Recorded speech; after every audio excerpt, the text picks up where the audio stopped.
Hey, welcome to 42, full 42, the full 42, the full 42. The full 42, and you should know the name by now. Just saying. I should. Whatever the title says there. We're a bunch of geeks talking about geek stuff, mostly Star Wars today. Mm-hmm. A little bit of board games. We're going to talk to Andrew Wolf here about Essen. It's Essen experience, and you know a little bit about Star Wars yourself. A little bit. Maybe.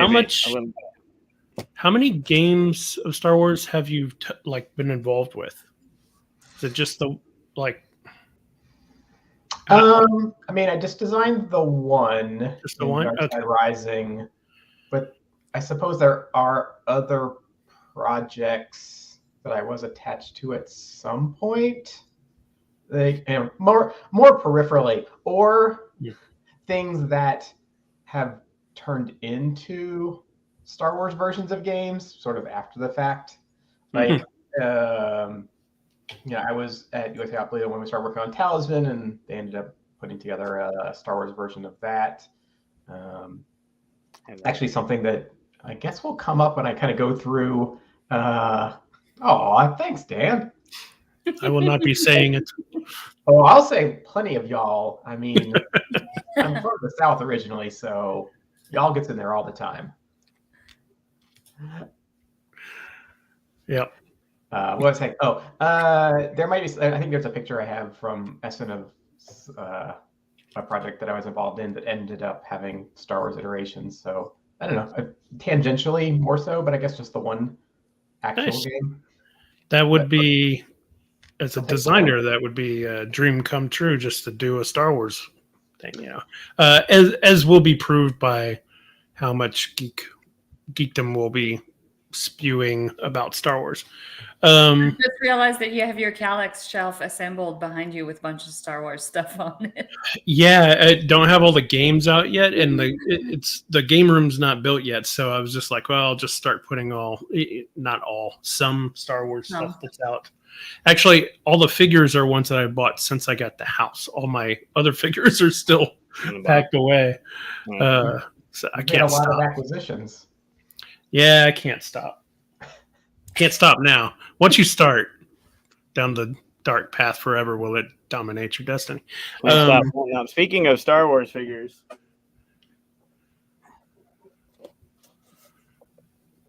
Nice. Yeah, I saw that at Target earlier, actually.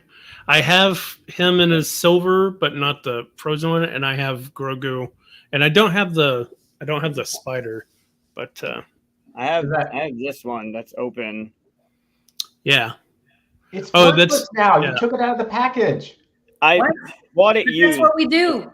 I take all of them out of the package. Me this too. One, I've been hunting for this one for months for really? a certain someone. And I finally stumbled into it at Target. So. Because they never have it when I go down there. So. Yeah, I have Mando in the first outfit like you have there, and the silver one. So I didn't get that one because it's still him in the silver, but he's just got some frost on him. It does have the frost spider thing. The spider was tempting, but it's, what was it, like $40, $35, something like that?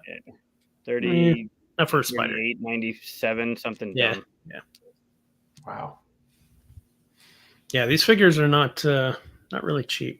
I thought it would be a Target exclusive, but it doesn't have the sticker on it.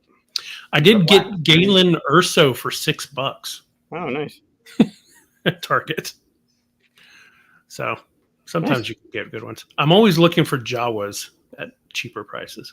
Oh, I was just there today. They have, well, not cheaper prices, but they have a Jawa or two still. Yeah, I've got 3 Jawas. I got Tika from Obi-Wan, and I've got the 2 different Jawas. They got one from Mando and one from just regular Star Wars, I guess. One's like an off-world Jawa or something. Yeah, if I could just have 50 Jawas, that would make my day.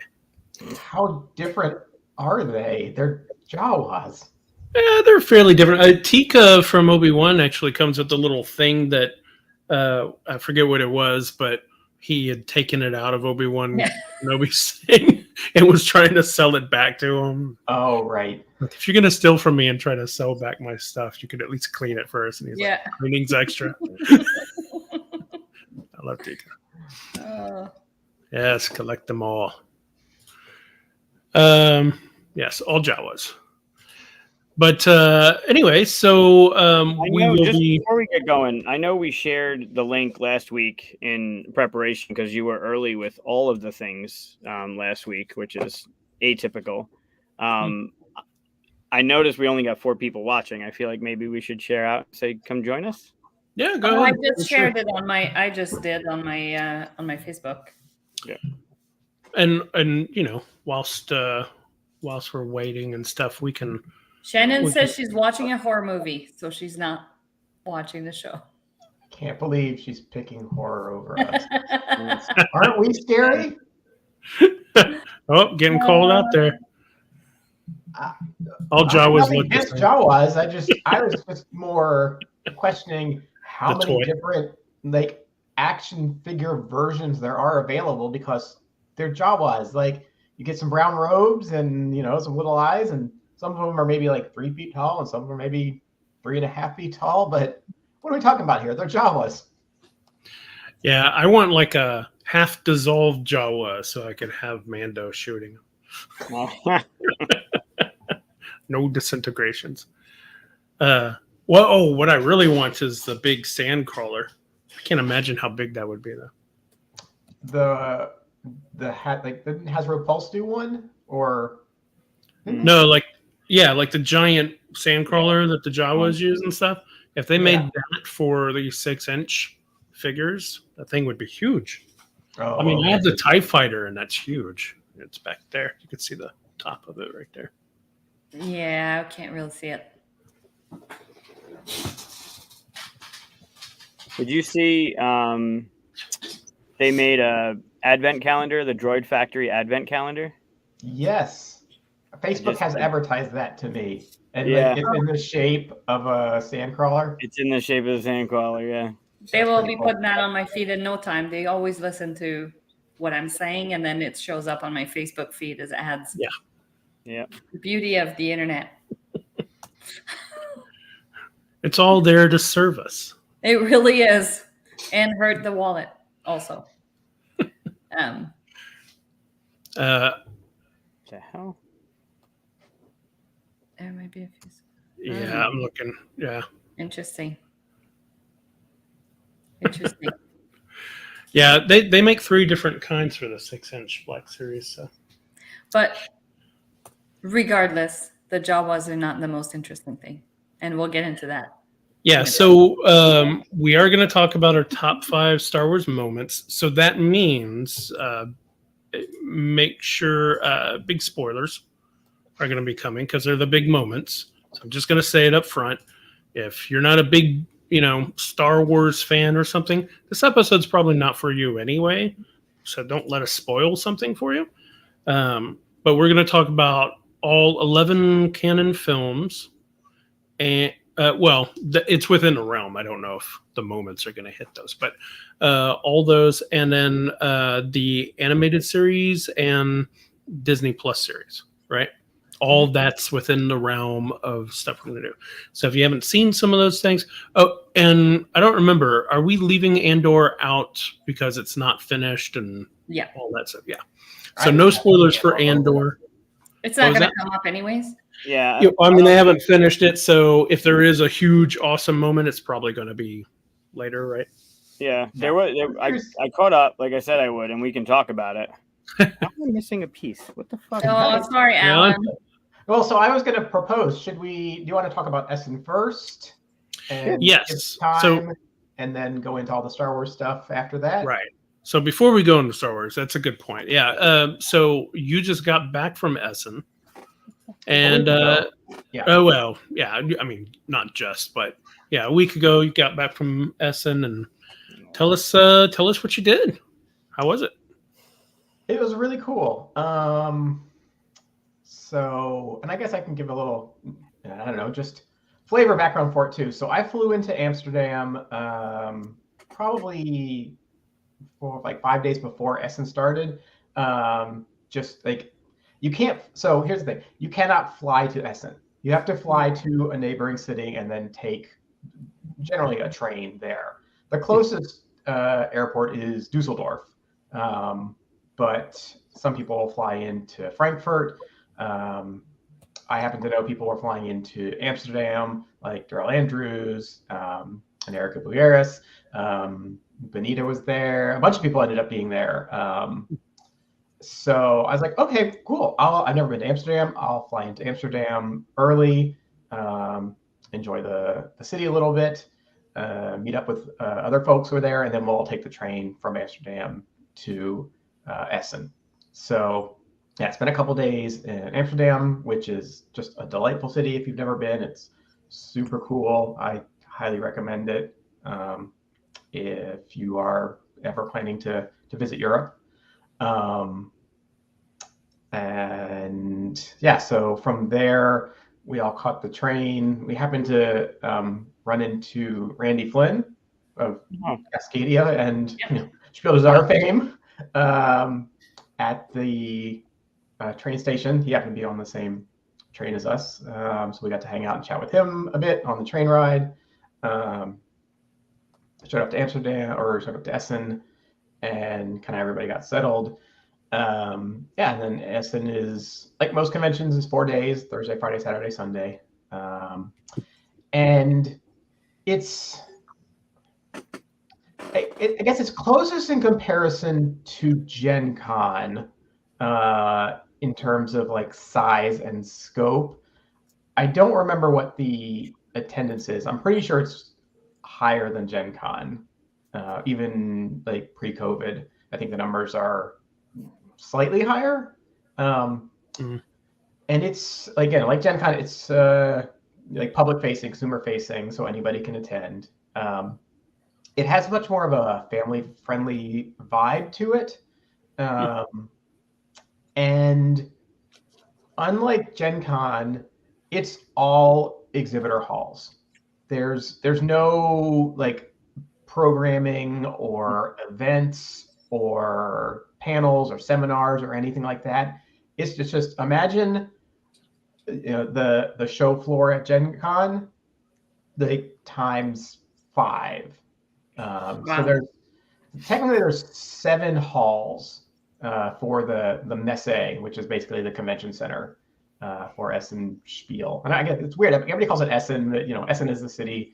Essen Spiel is the event, and the Messe is the location. So you hear all those words kind of thrown around interchangeably. But the Messe, the convention center, is divided up into 7 halls, each of which is probably about as big as a football field. And they're all just exhibitor space. So you get these huge booths, which is nice because, as you all probably know, with Gen Con, sometimes space on the exhibitor floor is at a premium. Like, you're lucky to get a 10 by 10 if you're a smaller publisher. Here, there's so much space, so everybody just has giant booths. So, even smaller publishers still have a pretty big footprint. And the bigger publishers have enormous footprints there. And it's, Asmodee in particular, with like all of its sort of sub brands, each of them, like, there's a repost, booth that's probably like 50 by 50. And I don't know, all the Asmodee stuff, they all have giant, floor space. And yeah, so you just can walk these exhibitor floors, and there's just tons of demoing going on. You can get like real full demos of games. So, for anyone who's experienced Gen Con, you can sometimes get like a quick 5-minute interview, but you can't really sit down and play a lot of games on the floor. I mean, you'll have to like book an event, get tickets, deal with all that if you want to play, or some of the publishers will have like their own rooms where they'll set up more play space. But here, it's all just out there for everyone to consume. So I was there for work. Pokemon had a booth there, and we were doing demos. A lot of it was like learn to play type stuff, more focused on like casual play and introducing folks to aspects of the game. So I spent a good amount of time there, but I had plenty of time to just wander the floor also. And I played what I felt like for a convention experience was a ton of games for like a big convention, not like a QSCon or a BGG or something where, like the focus is on games. So I guess it's kind of a mix in that aspect between like a Gen Con and a QSCon or a BGG where you can just play. Instead of having a library, though, you just wander around, find the publisher that has the games that you want to play, and play stuff. I guess the difference is it's all mostly focused on new releases. So it's not like you can go back and there's a library with a full catalog of stuff. But if you want to play like every game that's either coming out next year or has come out in the last year, it's all out there. And like all the demo staff is great. Everyone's really professional, highly trained.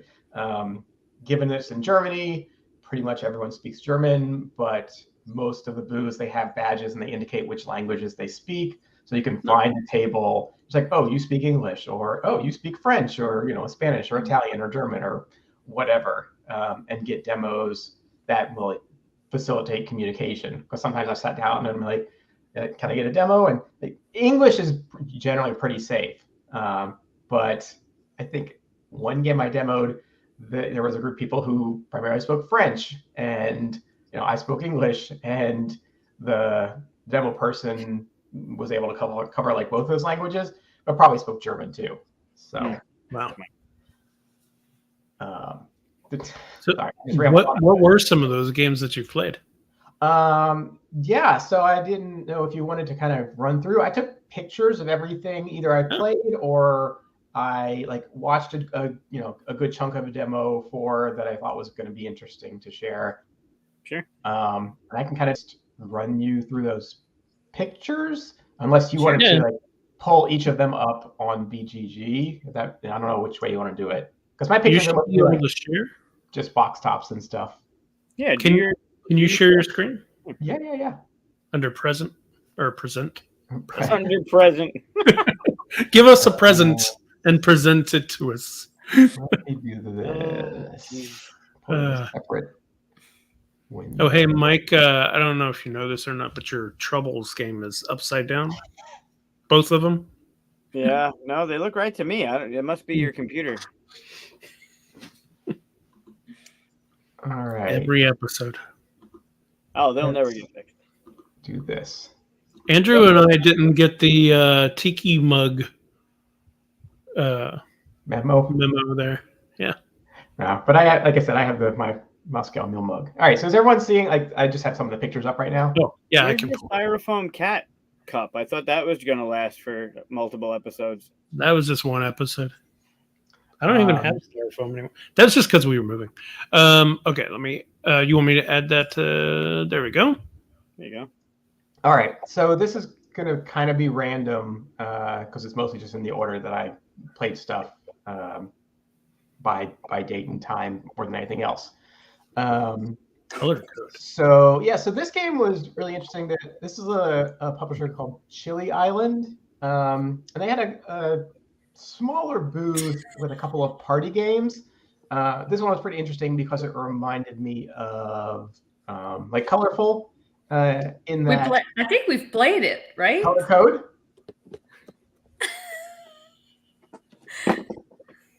Yeah, I think we've played it on here. Really? Color Code? Yeah, we played it on here. Oh, okay. Well, I must have missed that episode or something. I hadn't played it before, and I was like, all right, well, so anyway. What did you think? What did you think of it? Oh, I really liked it. We should play it again. The idea of having like Colorful, but like one person, each player taking a turn to set the colors, and the rest of the players kind of assigning the colors. I thought it was a fun twist on Colorful. In some ways, probably maybe a little bit more fun. Just I think it's a little more approachable. But yeah, I thought it was a clever twist on the associate a color with a thing and then try and get into somebody's head and guess how they associated stuff. They had a couple other games too, this publisher Chili Island. that also were kind of clever. They do some party games. I think that they are distributed by a bigger publisher. That was one of the interesting things about Essen, is that like you could see the same game at multiple booths, because there might be a smaller publisher that would just have it, but then they're also distributed by a bigger publisher, so it would be very available there as well. So, well, shame on me for not recognizing how I played this, but we only played it once. Yeah, we played it once. We altered it. We didn't use that board with the extra chits. It was a modified, kind of like what we do, just to make it fun for the show. It was more of a modified version of the game. It seemed fun. I like we it. haven't really played it the way it's supposed to be yet. Yeah, I enjoyed it. Like, yeah, these little chips here give the like the clue giver who puts assigns the colors to the 3 cards some chances to like eliminate a color to help with the guessing, or let you guess 2 colors for a certain thing. And it's the cooperative scoring, so you score for the ones you get correct, and you go around, and by I think you're supposed to play like 5 rounds, and you see how many points you've scored at the end. So they're kind of familiar, like just one style scoring of how many answers can you get right, how well do you do, sort of thing. Yeah, so that was fun. All right, so this is bouncing around a little bit. I played Tidal Blades Banner Festival. Lucky Duck had a great booth set up, and they were demoing Tidal Blades, Flamecraft, Cosmotopolis. I'll have it later, and I'll get the title right. And I think something else, but they were pretty busy the whole time. So I got to try Tidal Blades kind of early in the show. Flamecraft was busy, but I did play it later, so I'll get back to it. I was a little disappointed about Banner Festival. I don't know. Is it an expansion or standalone? It's a standalone game, and it's like a simultaneous like action or card selection game. I don't know if you want me to like stop sharing so you can share other images for it. I don't know if I'll pull it up on BGG, or I can kind of just describe it. Everybody has a hand of cards. The board is arranged into 4 quadrants, and each of those sort of determines there's 4 colors, and you have like the cards are like 1 through 9 in 4 colors. Everybody chooses a card simultaneously, puts it down, or reveals, and based off of the color and the value determines whether you go first in the. What's happening over there, Mike? Oh, is that a Flamecraft dragon? What are you doing? What are you doing? Long enough? Jeez. I was busy thinking. I was looking at the box top and reminding myself of the gameplay. No, anyway, not you. You're talking. I thought somebody was going to. So simultaneous selection, you reveal based on your color and your number determines whether you go first or in the middle or at the end. There you go. And if you go first, you get a particular action. If you're in the middle, you place these discs in the quadrant you're in, which has like end of round scoring. And if you go last, you get to trigger the ability on the card. So sometimes you're trying to decide, like, well, do I really want to be first for this reveal, or am I okay in the middle, or do I want to be at the end? And I love the idea of like simultaneous, selection or reveal type mechanics. I think it's really fun. It has some fun moments where everybody reveals, and you get that like, oh, I thought I was going to be first, or oh, I really wanted to be last, and outplaying each other. But the way that the deck is set up with those cards over there, you can see the 4 colors, and they number 1 through 9. Those are distributed randomly, so it's not so you don't have. So you could have a mix of like the 4 colors and 4 numbers. Yeah, it looks gorgeous, Matt. I felt like the gameplay was a little flat because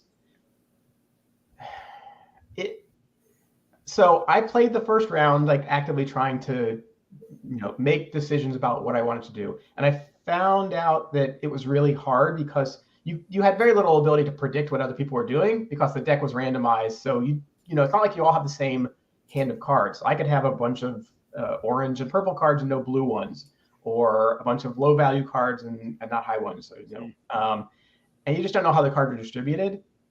So you really can't make informed decisions.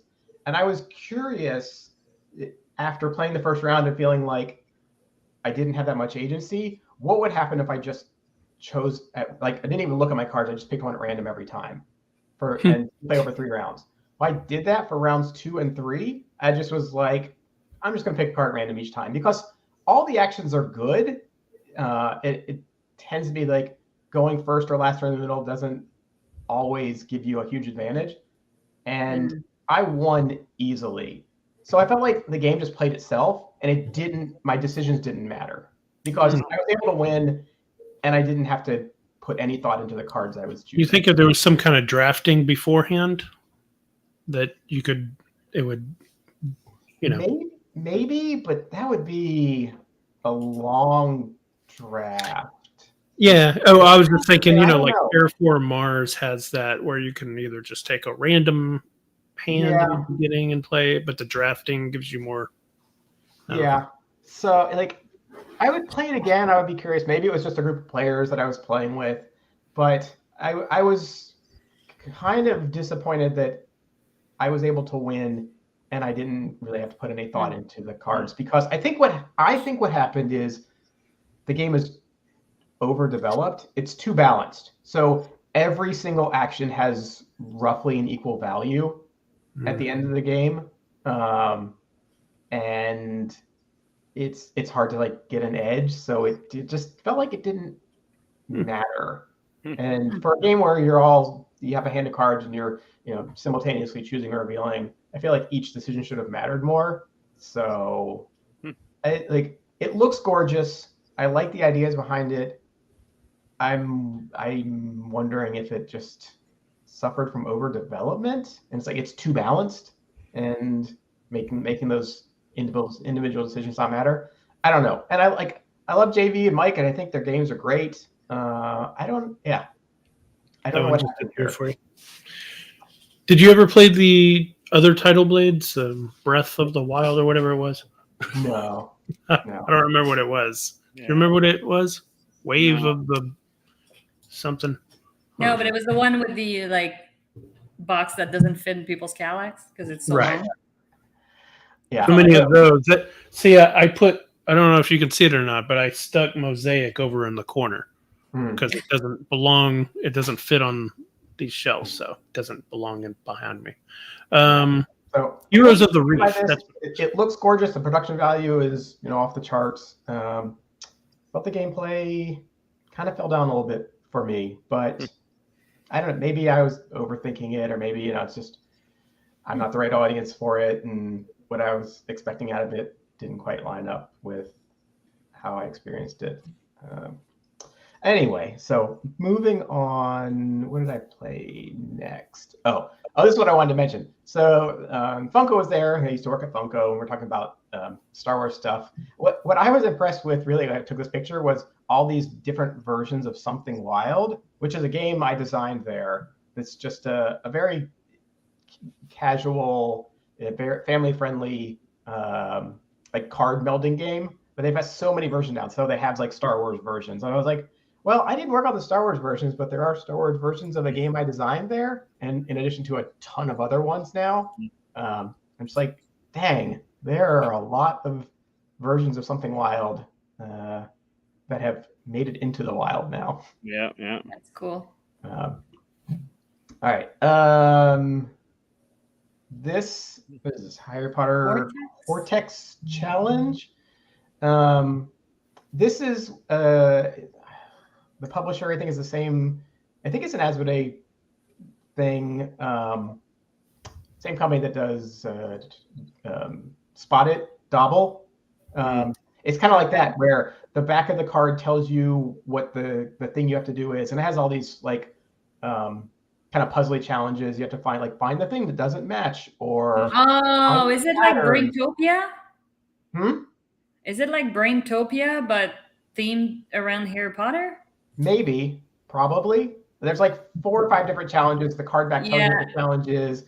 And it's they're all sort of like memory matching kind of things. Like find the one that doesn't match, or find the thing that does match. So it's like all these little twists on Spot It. That's all I could find on the BGG. Yeah. So like it'll like the one with all the Patronuses is like which Patronus is not there twice, or that one at the bottom with the different Quidditch players. There's some like pattern there, and you're supposed to determine like it tells you like an order of like reds before blue and blues before green and greens after yellow. So which one is at the front of the line, kind of stuff. Yeah, so Braintopia was also called Cortex. Okay. So it's got to be the same. I've played Braintopia, and it definitely is reminiscent. Like it's something like this. Like depending on what card you're gonna draw, it's gonna be a different type of challenge. So yeah. Yeah, it's like a more sort of brain teasery version of Spot It. I know it was a quick little demo. I was walking around like, oh, here's a little Harry Potter thing. There's just so much stuff available, and people are like, hey, do you want to try this? Do you want to try that? And I'm just like, yeah, sure, I'll try this game. What is it going to take? 10, 15 minutes? I got my butt kicked by this one. All right, what was next? Quick question, since you got it up. Yep. What house is everybody from? I'm Hufflepuff. You're Hufflepuff? Are you asking us? Yeah. Oh, I don't know. Oh, that's right. Because every time we played Ranko and there was a Harry Potter. Yeah, I barely know who they are. Like, I've watched it. I just don't care enough. So Slytherin. Okay. Okay, that one I know which one it is. I'm not Slytherin. No, you're not Slytherin. All right. So anyway. All right, moving on. We're gonna be here forever. We might like set a record for the longest episode because I got a bunch of stuff to go through. I played this Marvel Remix, which is Marvel. What is it? Fantasy Realms. Yeah, this is good. Yeah, this was really fun, and it sold out at the show. I should have tried a little harder to pick it up, but also I was like, well, it'll be available here soon enough. So it is. There's plenty of copies. I know Jason's got some at the local store, so I'm sure you got them here by you. Yeah, but it was hot at the show, and I played it once, and it's super fun. And I think it does add a twist that Fantasy Realms doesn't have. In addition to like all the theming, where you have to have a villain and a hero, and then 5 other cards. I think you have a hand of 7. I don't think hero or an ally. Or hero or an ally. Or an ally and a villain. Yeah, and then the villains will do something that will cause you negative points unless you meet some condition to defeat the villain. So anyway, this game is super fun. I would always choose this over Fantasy Realms just because of the theming, and it all really makes sense too. So I thought it was really, really clever. I don't know how they designed this. It feels like it's a big challenge to have this. I probably have a giant spreadsheet that figures out what works with what, because there's a ton of symbols and a ton of qualifiers, and like this if you have this, but making it all work together. So I ended up with like a hand that was mostly like Wakanda based, but it also got a benefit from like an Iron Man card because of technology and stuff. It's really clever. It's really fun. I think I thought Fantasy Realms was so tight and so easy to learn, right? 10 cards down, you're done, and you got all these combinations you're trying to do. And I think as complicated as they have it in this system, I think they've streamlined it. I think I would rather teach this, regardless of theme. I think they made this one that much better with all the tags, with all the combos, with all the stuff. I think they really, with that little caveat of having to have a villain and a hero or ally in order to even participate, I think they streamlined it even more with this version. Yeah. I really enjoyed it. Cool. Yeah, it's really good. Okay, I don't have a box top for this, so you should go ahead and look it up on BGG. What is it? Kipmere Sours? It's easy for you to say. So I'll let you pull it up. This game was really clever, a lot of fun. So the idea is, it's a Zoc game. So I don't know if it'll be available here or if it'll only be available in Europe. But the idea is that you have, there you go, 9 dice, three red, 3 blue, 3 yellow, like a large, a medium, and a small. And you put them into those 3 sort of cantilevered contraptions. So that's a cardboard component that you construct. And when there's enough dice in one of them, it will tip over and the dice will roll out. There you go. And yeah, and then the players will draft the dice based on the colors and the value. So you have to take it out, with the color and the value that it is. And then the theming is like you're running a candy factory. So the first a what factory? A candy factory. Oh, candy. Oh. Yeah, you're packaging up these different assortments of candies. The theme, it gives you something to do and it gives it some nice art. Did I feel like I was making candy in the game? No, not really. But it reminded me of Potion Explosion. In that way, that had a really nice sort of toyetic, good table presence. It was really clever because each player takes a turn putting one of their dice into one of the 3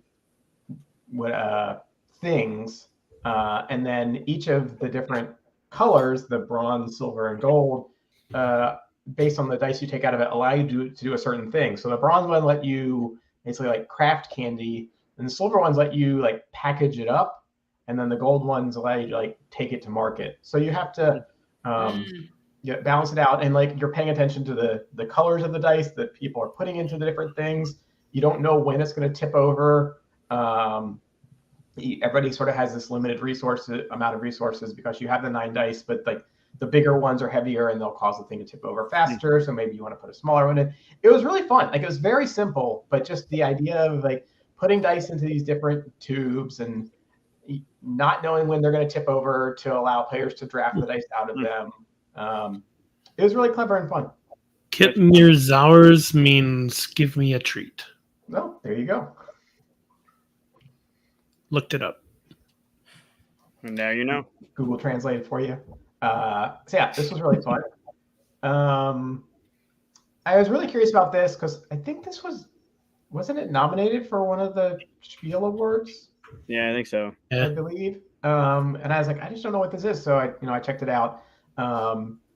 And has anyone played it? Or are you anyone familiar with it? No, but just looking at it, is it kind of like Wavelength? Kind of. So I think they're like cards or chips that range in values 1 to 10, and each player gets one at random, and then there's a prompt, and everyone has to like give an answer that they think is appropriate to their number on the scale. So like if it was like, I don't know, gross things, and I had a 1, I might pick, I name something that's not very gross. And then one player has to like sort the tokens based on how they think you gave an answer. So you're trying to kind of put things in an order based on the answer someone gives to a particular prompt, and then reveal to see if you got the order correct. Does that make sense, basically? Yeah. So can I just say that whoever did the wooden hand, that's kind of creepy. Yes. Oh my God. You went to the next picture and I thought, wait. Was that a wooden hand? It's very creepy. Yeah. Yeah. So, or maybe the category is like, strongest superheroes. And if I have the 10, I might say the Hulk. And if you have the 3, you might say, I don't know, Daredevil or something like that. And then somebody's got to figure out, okay, where do I think each of the other players' answers fits on that 1 to 10 scale? And if you get it lined up, you get unicorn points. And if you mess up the order, you get poop points. You're trying to get more unicorns than poops. So it's pretty clever, pretty fun. Like in probably real life. Could play it pretty easily on stream. I think everyone just, well, I get no, because you have to give out the numbers. So that's hard to kind of distribute across that. But seemed like a pretty fun party game. Cool. All right, let's see. Moving on. That was just a picture for our friends at Burnt Island Kid Stable because I saw that demo there. Nice. But I guess this also gives you kind of a good sense of, this was one booth and they have all these different tables out with all these different game demos being run. So this is KTBG's, I don't know, one of the European distribution partners that had out, I guess, the German version of Creature Comforts. Yeah. That's Burnt Island Games? That was Burnt Island Games? Kids Table Board Games. KTBG. Oh, okay. That's the same people, but they're different. You got a gripe with Burnt Island right now, but yeah. It's a more family line of games. Yeah. And they've got Maple Valley, which is the follow-up to Creature Comforts. I think it's kickstarting next month. Yeah, it's soon. Yeah, I'm excited about that. All right, so I played Challengers, and this was one that after hearing Aldi talk about on the preview episode, I was really keen to check out. I don't know if you want to pull up some of the BGG images. Oh, yeah, this is the one with that artwork. Yep. Mm-hmm. Yeah. So, all right, I will say this. The artwork I found pretty underwhelming. It didn't really pull me into the game. It was fine, but, Mm-hmm. Like the card art is actually okay. It's just that cover was Yeah. Was it good? It was okay. I wanted to like it more. I was excited by the idea of it. So it is everyone starts with the same deck of 10 cards, with values ranging from 1 to 4. I think you have 4 1s and 3 2s and 2 3s and a 4, whatever that masks out to. Maybe that's 10 cards, maybe it's less. Anyway, and you play war with the other player. Somebody starts and reveals a card, the other player reveals until they can beat that card. And then when a card is defeated, it gets set to the side there in the bench. And you just keep going back and forth until one of two things happens. Either you run out of bench space, so there's 1, 2, 3, 4, 5, 6 bench slots there. And if your bench fills up and you need to put something on the bench, like a card gets defeated and you can't, you lose the round. Or if your deck runs out of cards, you lose the round. And then you get some scoring tokens for that. And you play 6 or 7 rounds of that. So the first round is just sort of, flip the cards, whoever wins, because everyone has the same deck. And after that, everyone gets to draw a couple cards and deck build. They're not spending anything. Everyone draws off of a deck and can add those cards to the deck and then can take out as many cards as you want as well. And that's where you start seeing combos and building a deck. So it's very, very light deck building. And then you play a different player and with the same rules. Then you do that. You can see that card right there with the A, B, and the purple, red, green. Each round you play against a different player, and the winner of each sort of head-to-head face-off gets those little trophy tokens that will score you points at the end of the game. And then the little stars are also additional points that some of the cards can generate for you. So conceptually, it all makes sense. It just, I don't know, it felt a little flat. And I played it with Erica, and she had stronger feelings about it than I did. Because what we kind of learned is the deck building part of it isn't really as important from the sense of getting cool combos or synergy, stuff like that, as most of the rounds were determined by somebody filling up their bench first. So, which, I don't know, it just felt like the value of the cards didn't matter as much, and just managing to not have a full bench was the way most rounds played out, which kind of was a letdown, because you felt like the deck building, but getting the combos and stuff like that should have been more interesting. So I think the game might do well, but I have a feeling people are going to try it, they might play it a couple times, but I don't think it's gonna. You don't think it has staying power? I don't. But I don't know. We'll see. It also has a real challenge because for the game to really kind of give you a good experience, you need a lot of players. Like you want like 5 or 6 players ideally. So it doesn't. I think it's challenging because it doesn't support lower player counts, and that's gonna just take it off of a lot of people's radar. I think you can play it and have like a bunch of like AI dummy decks to play against, but that doesn't seem particularly interesting.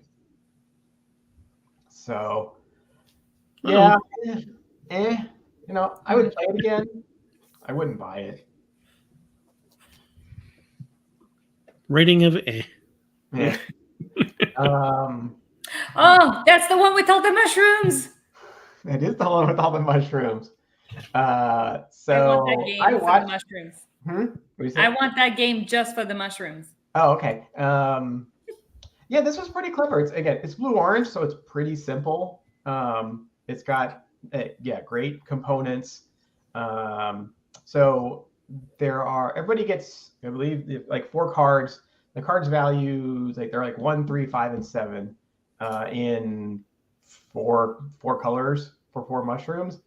And then there's like 1 card of each color that's set aside, and that's how much those mushrooms are worth. So you have some information, right? Like a quarter of the information based on the cards in your hand.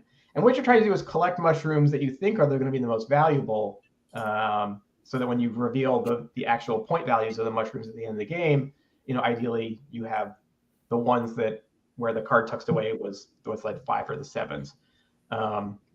And then there's like some pretty simple like action selection that allows you to collect different mushrooms, and it plays pretty simple and quick with some great components. So this I think is a fun little light, little bit of bluffing, a little bit of deduction game. Cool. Nice. Wonderwoods. So I've heard of this game, but I never had played it. I don't know if anyone else has played it before. Yeah. It's like super popular and like it sells really well, but somehow I think I don't ever hear anybody talk about it. I just know that it's like a bestseller on Amazon. I've never seen it. I think it's a really, really popular super casual party game. Was it taco, cat, goat, cheese, pizza? So there are cards with tacos, cats, goat, cheese, and pizza, and then a couple other weird cards: gorilla, beaver, and goat.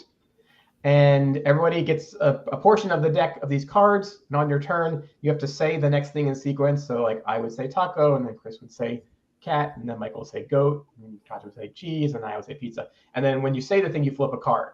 And if the thing that you say matches the card that you flipped, everyone has to like slap the cards, and the person who slaps last collects the cards. It's as simple as that. And then if you get the weird ones, you have to do things. So like if it's groundhog, everyone's got to go like, and the person who does it last collects the cards. If it's narwhal, you got to do this. And if it's gorilla, you got to do this. It's a super simple, like kind of like Happy Salmon-esque type of game where you're playing really fast. You're just saying taco, cat, goat, cheese, pizza, taco, cat, goat, and then paying attention. And when things match, you have to slap the cards. It was great for families. I played it with a group with kids and stuff. It was a blast. It's just a fun little simple card game. I can see why it's like super popular. Cool. And they have variations of it too, right? They have a Halloween version and they have a Christmas version. Jesus. Oh, do they? Probably. It wouldn't surprise me. They kind do. of like I didn't take any pictures of it, but that was one thing I noticed. That there are so many versions of Patchwork. Mm-hmm. Oh yeah. I saw a booth that was like 20 different versions of Patchwork. Like there's a Halloween version, a Christmas version, a summer version, the classic version, the Americana version. It's so many. I was like, how much Patchwork does anybody need? It's okay, and soon Azul is gonna catch up to that. Now that they have like the chocolate version and all. That's true. Mind you, it looks delicious, but Don't eat the pieces. They're Don't not eat the starbursts. pieces. You will choking hazard. So this game is very simple.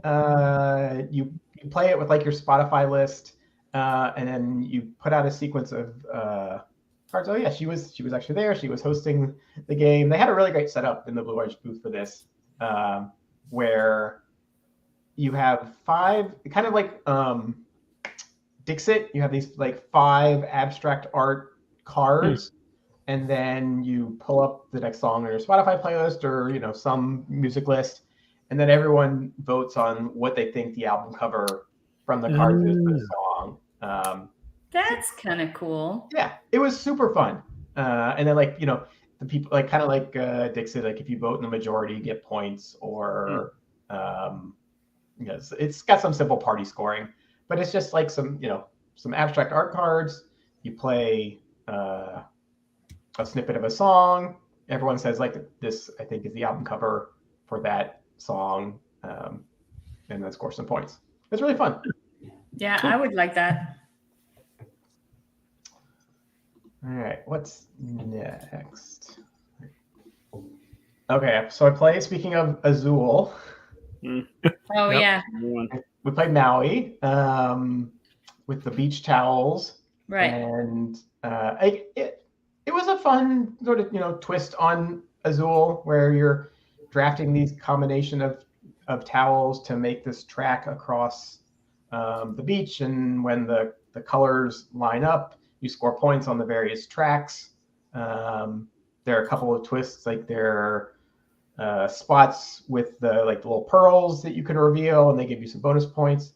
It was a perfectly fine sort of twist on an Azul-like game where you take turns drafting something that's got some colors to it. You place them on a board to generate a little pattern.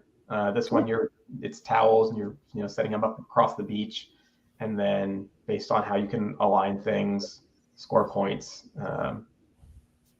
It was fine. It's a perfectly, again, like all the Azul games are they're purely abstracts with sort of a theme applied to it. This one is like, all right, they're beach towels, and we're laying out these towels along the beach. Sure. Nobody does that. Nobody coordinates with their neighbors on the beach. You put your towel where there's space, and that's it. Yeah. So it is kind of a weird theme in that sense, but hey, it worked, I guess, mechanically, because they, each of the little tiles has 3, color stripes that represent towels, and then if you can get more things to line up, you do so. You start at the middle, and then the points get higher if you can move towards the edges. So you're trying to figure out how to line things up and kind of move to those higher scoring areas up above and below as you're laying out the track. Gotcha. Yeah, like the Azul games, it's pretty simple and quick and easy to teach, and it was fine. It's fine. It wasn't bad. I would play it again or anything. There's so many sort of variations on Azul now. It's pick the flavor that you like the best. Yeah. I like summer. I mean, this isn't Azul though. This is made by the same people. It's not an Azul Maui, right? Well, yes, but the idea of gameplay of players take turn drafting things and putting them on some kind of board to combine things to score points. But you just described Sagrada as well. No, but I mean, he said Azul. Take turns drafting and putting it on a board. Yeah, but Sagrada is Sudoku in a way that I feel like a lot of the Azul games are not, right? Because Sagrada has the restrictions of this can't be next to this and this can't be next to that. All the Azul games are build combinations of colors, so I feel like Sagrada is very different than any of the variations of Azul for me because of the Sudoku element of it. All right, what's next? What is next? I don't even have it ready. Okay. And I think I sent y'all a message about this. I sent somebody a message. Yeah, you did. You might want to pull up some pictures for it. I just grabbed this. So I was going to play a demo of this, King of Monster Island, the new version of King of Tokyo. And while they were pretty busy the whole time. And while I was waiting, I was kind of leafing through the rule book and watching other people play.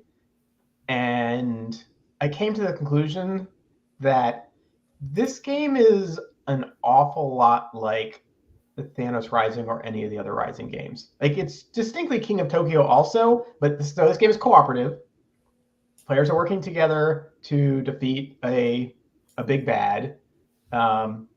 It's got sectors, like areas where you have to assign your monsters in order to attack. So like every time I kept reading more rules, I'm like, this is just like a Rising game, kind of skin for King of Tokyo. You have your monsters, you move, you roll the dice that allows you to attack and heal and move and get energy. And you're trying to move around and attack the monsters. The big monster will put out little monsters, so there are like smaller threats you have to attack to clear off before you can attack the big boss. The cool thing is it's got that sort of dice towery thing in the middle. So like the red dice are they're all monsters, but like the villain dice, and you put them in there, and then depending on where they come out determines where you do things. So that's kind of cool. It's like that is becoming so popular now. Like it's been several games that are coming out with something that you drop and it will like spread out in different direction. Mm-hmm. Like the Spill just released their game recently, like it was on Kickstarter, and that was, I thought, one of the most like, oh, this is so unique and cool. Now I keep seeing games with it in it. So it's interesting to see how like one contraption will start to make its way in a lot of stuff. That game I talked about, Dragon, the name's escaping me, by the Lamont brothers. It's got the little thing in the center with the little red bouncy ball in the bottom, and you drop the stuff in it, and it goes into different spots. That was the first time I had seen that kind of mechanism. I mean, Dinosauria kind of has it with the lava. Yeah, it either drops or it doesn't. Right. But the Dragon, what the hell's the name of it now? Fuck. Dragon something by the Lamont brothers had the center tower, and you drop stuff in it, and that was the first time I really saw that kind of mechanism. And then the Spill came out, and now this, it has that same kind of thing. Yeah. So after reading the rules and watching it played, I'm like, I have a pretty good sense of how this works because I've designed very similar games that maybe were inspired by it. Again, I think I had mentioned, like, I don't know if Richard Garfield's ever played a Rising game, but it bared a lot of similarity, which I guess I take as a compliment, even if it's not, he had no direct experience with it. I was like, I designed something that Richard Garfield also think was a pretty cool design, so that's cool. And I would play like it again. It did something different. The volcano and the way the dice come out and determine where the villain takes the actions, like which spots it adds minions to, or it attacks. And it's trying to build up these crystals. It does a lot of things. Like it has this timer element too. It's like if the monster, it has this like the same 3 lose conditions that the Rising games do. Like if all the players are defeated, or if the boss builds up enough of something to launch its master plan, or some other third condition. I was like, wow, this is very similar in a lot of ways. But again, puts it in the context of King of Tokyo. And there's some engine building. Like you get the energy, you get some cards. So it's kind of like you have your allies that give you extra powers, that give you more ability to do stuff. So I think this will do, pretty well. It's it's different that it's in that, unlike King of Tokyo and King of New York, it's fully co-op. It has great production value. It's a big box there. You can see it sitting on that chair. Right. But yeah, I checked that out. All right, what's next? I read those up. Okay. This game was great. I didn't really have it on my radar, but like seeing it with the gorgeous art, it's got the Vincent Dutrait art. It was really fun. This is a really good game. I think it's gonna do really well. It's a little bit heavier weight, but it was still a pretty easy teach. It wasn't that complicated. The idea is that we're all humanity after some terrible environmental apocalypse. We're trying to rebuild the planet, So you got like the 4 elements, and everybody has their board. You're trying to establish these new settlements. The clever thing about it is that everybody has a hand of 5 cards, and the other players can see the backs. You can see like that there, the backs of the cards, and then all the cards have conditions that tell you what they do, generally based on what the other players are showing, like from the backs of the cards. So like they'll say things like, if when you play this card, you have more fire cards than any other player, you get to do a thing. Or if combined, there are, X number of fire cards in all players' hands, you get to do a thing. Or if you have the least number of something. So it's really interesting because you kind of like, you want to, a lot of the cards there have like that fire one on the right has like a 2 fire and a 3 fire. And it's like, if you have 2 fire cards, it does something. If you have 3 fire cards, it does something. That green one's a better example there. That green one that you can kind of see the edge of at the right is saying that like, what happened? I don't know. Weird. It's like, if you have more green cards, then at least one other player do something. If you have more green cards, then all other players do something better. So you're like managing your hand, but also watching what other players are doing with their hands. Sometimes you're like, all right, if it comes back around to me and nobody plays any of their green cards, I get to do something really great. But then somebody does, and you're like, do you want to take the lesser action or do you want to wait? Yeah, the artwork is gorgeous. Beautiful.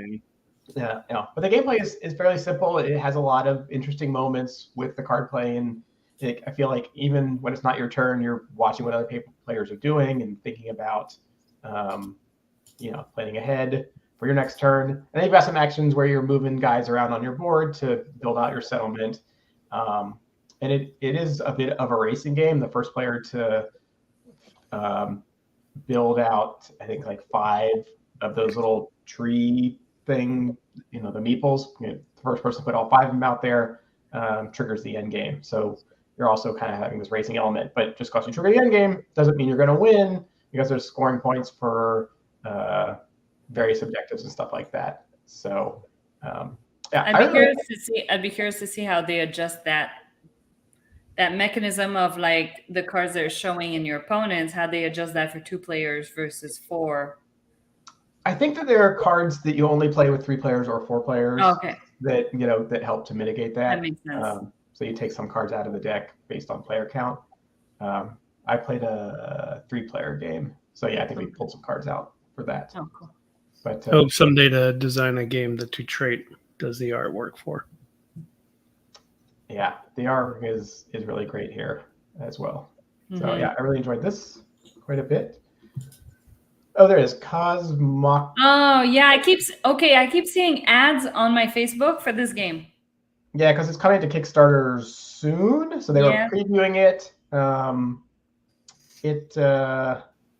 It's engine building. It's it's Henry Audubon, who I think has done stuff for Key Master Games. Did he design like Parks and Candy Creatures and stuff like that? Is that the same designer that I'm thinking of?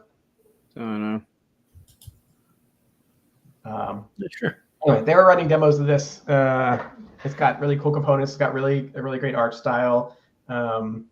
You've got this like 3x3 grid of cards that give you different actions. So it's like right there in the middle there. So you're like moving around the octopus thing to choose one of those actions, collect some resources. It's like resource collection, engine building. The resource let you play cards. They give you a tableau of things you can do. And you're trying to be the first to summon the Cosmoctopus by collecting enough tentacles. It looked pretty slick. I think it's going to do really well. Who's the publisher? Who's the publisher? This was at the Lucky Duck booth.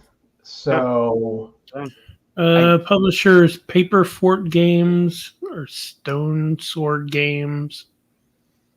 I assume that Lucky Duck is doing the distribution, the wider distribution for the smaller publisher. They picked it up like they've done for other things. I really like that cover. That cover makes you want to know what's going on. Yeah, Right. I love his one little tentacle that's like, hello. Yeah. The designer also did Parks, Trails, Space Park, Kingswood. Yes. Probably Campy Creatures too, I would assume. Maybe. All 15. Maybe not. Lots of Kingswood. No, I don't see Campy Creatures. No, okay. All right. I played my Shelby. Here's my That Shelby. was on my most anticipated list. Yeah. It was pretty good. It's very simple. It's very light. Okay. Like imagine Sagrada, but way simpler, and just like you're trying to make little combinations. Like you're drafting these tiles. Everybody has an objective card, so that if you can get the right colors in the right places, you score points. And then there are some other objectives like have the same color in the four corners, or have an X of the same colors. You score some mission points from that. It's very light. It's very simple. It's cute. There you go. Right. You can see some of the different objectives. So it kind of reminded me a little bit of the scoring from what's it called? Lanterns. Right. Like if you first do something, you score points, and everybody you're trying to build different patterns of stuff. So like think of some Lanterns type scoring, and then like a personal objective type scoring there. And you're drafting the tiles on the board, and slotting them into a thing. It was fun. Cute idea. Mm-hmm. Cool. All right. I didn't get a chance to play this because they were super busy the whole time. But I watched demos. I got a good sense of it. Splendor Duel. It's like it's Splendor, but 2-player head-to-head. I think it's a pretty clever execution of a 2-player version of Splendor. Just strange because Splendor always played 2-player just fine anyway. Yeah. I think this does it a little bit more interesting because it's designed specifically just for 2-player. Sure. Cool. There were quite a few. The next picture I have might be that also 2-player versions of stuff. Yeah. So I played. This one I did play, Tokaido Duo. I think it's better than Tokaido, but I know a lot of people don't love Tokaido. I do. But I thought this was really clever. Each of the 2 players has 3 different meeples. There's like an artist, a merchant, and like a traveler or something. And on your turn, you roll 3 dice, and like I take 1, you take 1, I take 1. There's 1 die for each of the 3 meeples, and that determines like where you can move. And based on which meeple you move and where you move it, you get to do stuff like collect goods from the merchant and try and sell them, or stop and paint different pictures and give them to people, or move around and like make donations to temples, stuff like that. So it very much had the feel of Tokaido. I thought the roll 3 dice and the drafting element of it was really well done. I thought it was a really good 2-player game. Cool. All right. Okay. This game is awesome. It's ridiculous. It's a Hasbro game. It's called Basket Attack. And I guess you can tell from these pictures. Each player, you have these 2, handles that attach these rods that control the 2 hands of your basket attacker, and you're trying to pick up the balls and then throw them into the opposing goal. It's ridiculous and silly. It looks super fun. It's like the game of cat and mouse. Game's fantastic. Yeah, that's like same kind of principle. Yep. So it's simple and silly and fun. But it's like seeing the way the hands work. The toyetic design of it, I don't know who designed it, but they did it. Hasbro did a really great job on the engineering of it all, and the way that you can like you grab the thing and then you like hold it back, and you have to move the hands. You can take the other hand and throw it and try and throw the baskets. It works surprisingly well. Yeah, the engineering of it's pretty well done. Yeah, if you haven't played the game of Cat and Mouse, look it up. It's so unbelievably fun. It was on clearance at Target for a while. I know they still have a couple copies at mine at regular price. Like, I don't know if it was just a sale, but I loaded up on those and gave them to everyone I can think of. It's so much. It's a heads up 2-player game like that, and you're flicking. The production is great. The game is just, it's a riot. Mm-hmm. Yeah, I remember you talked about it before. I guess I didn't realize that it was so similar to that. Yeah. So much fun. Seems like it anyways at first glance, yeah. Oh, we're being told that there's some kind of sound feedback happening. Anybody else hearing that? Michael's a little echoey. Oh, I thought it was you actually. I thought it all sounds good. I'm always on a delay. My internet's ass, so it's usually me. I think it's fixed. Yeah, I don't hear it anymore. There you go. So, all right. So a little interlude. This was outside the messe. It was attached to this big park. So it's in a really nice area where you've got all these gardens and little ponds and stuff like that. Anyway, so a little break from games. You want to get out and get some fresh air, enjoy some scenery. Nice. Very nice picture. Thanks. So these next couple pictures will kind of give you a sense of. I think this next picture shows it better. So you see that like 2 there, and then the blue with the different sort of rooms indicated on that map.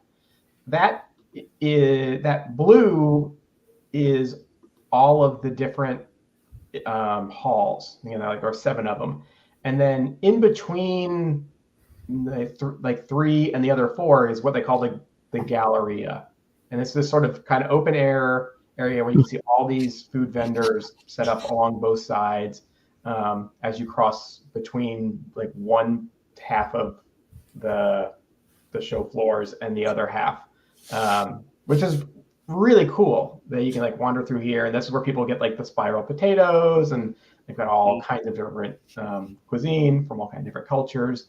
It's just packed, and people are taking breaks and eating. There's also like kids areas where they've got family-friendly games and stuff like that. And you can, I don't know if you can kind of see the scope of it, like how long this hall extends. And, with full, like, again, football field size show floors on both sides of this gallery area. Yeah. It gives you a little bit of a sense of it. Mm-hmm. Crazy. Yeah. This game, it's funny. I saw Helena just post about it today. Yes. It went up on Kickstarter. I played it. It's super simple. It's a little stacking game. You've got these, food-shaped meeple pieces, and you have these cards that you deal out, and then you draft them. And based on the card you take, you collect the appropriate food, and you try and stack them up. And the bigger you can stack up your buffet platter, the more points you'll score at the end of the game. It's super simple, super light, a fun little, stacking dexterity game. Super cute art. Nice. Yeah. Cool. Okay, I don't think I took any pictures of the flame craft. Yeah, we know that one. We know that one. We've talked a lot about it. I never heard of it. What is that? Yeah. So you're No, I'm just kidding. Did you get to play it? I did. I played a demo of it. They were pretty busy the whole time, so they gave us a demo that like let us kind of go through all the stuff you can do in the game, and then the demoer says like, all right, this is everything you can do. You know everything you know to play. You would just be doing more of this to finish the game. So I got like a half game's worth of it. I liked it. I didn't love it as much as everyone else seems to.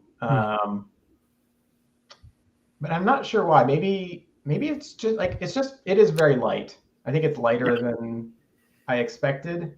A lot of it was a lot of the audience is new to gaming and comes from Sandara's followings and stuff like that. It's actually a pretty good gateway for that.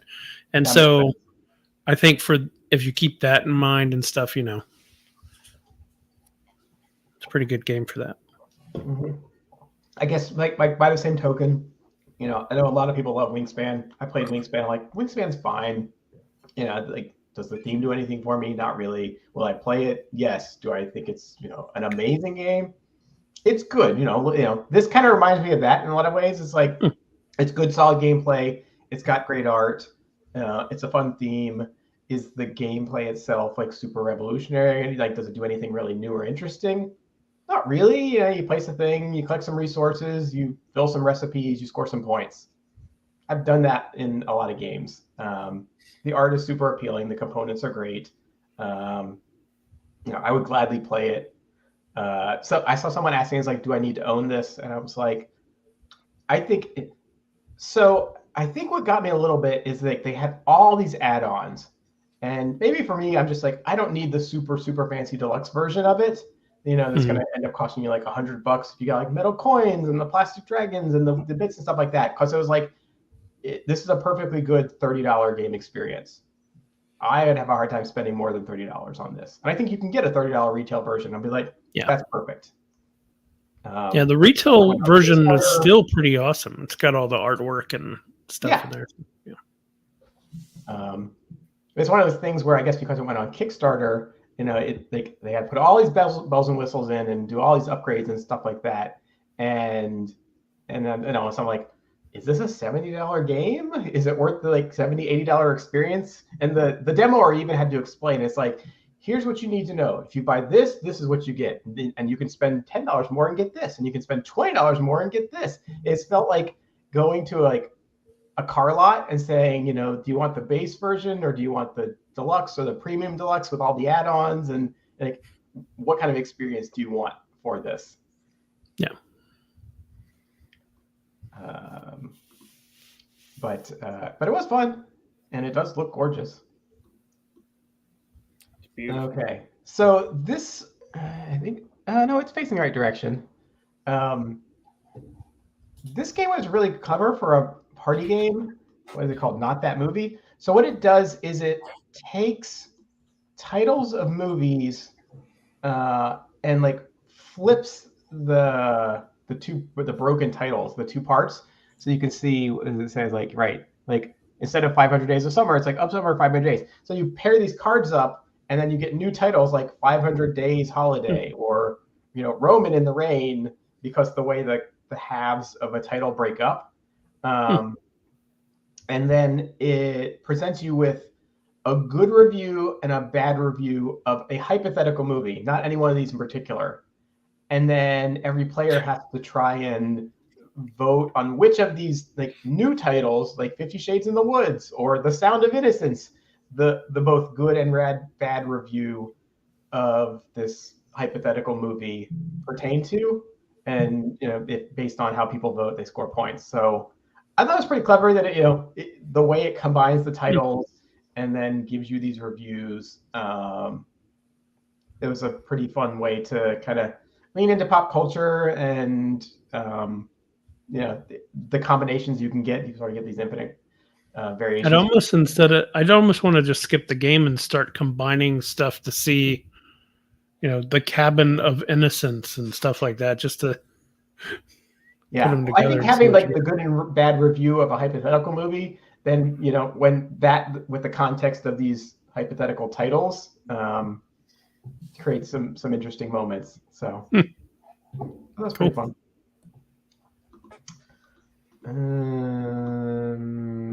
Okay, we're almost to the end. I think I've got like two more to talk about. So these are both Horrible Guild games. So there's The Great Split. Clever how they made the card so you can never get the actual title. Yeah. Which is the basic mechanic is like an I cut, you choose. So everybody gets like 5 cards, and then you put them into this little wallet with a divider between them. and then you pass them to another player, and they take half of it, and then they give you the other half back. Simultaneously, you're doing the same thing. So you end up with 5 or 6 cards, and then you play those cards to progress the various tracks on your board. And the theme is like your art dealers and the dealer in various kinds of valuable items, and how you progress your tracks determines how you're going to score points over the series of rounds. But I thought it was pretty clever for like a sort of drafting, sort of I cut, you choose mechanic. And like half the cards are continually getting passed around because you always pass the same direction. So you're splitting it up. Someone's taking half of it, you get half of it back, and then you're adding to that what you take from someone else. And so the cards are constantly moving around as they're progressing along the tracks. I thought it was pretty clever. Cool. I like Horrible Guild. They make good stuff. Mm-hmm. Yeah. And then the other game from them that I checked out was this one, Evergreen. Yeah. Which has treeples. They actually call them treeples in the rule book. That's funny. And this looks like a way more fun version of photosynthesis. From what it's the successor, right? It's the same designer that did. Is it the same designer? Yeah. Oh well, I played photosynthesis once and didn't really enjoy it, and had no interest in playing it again.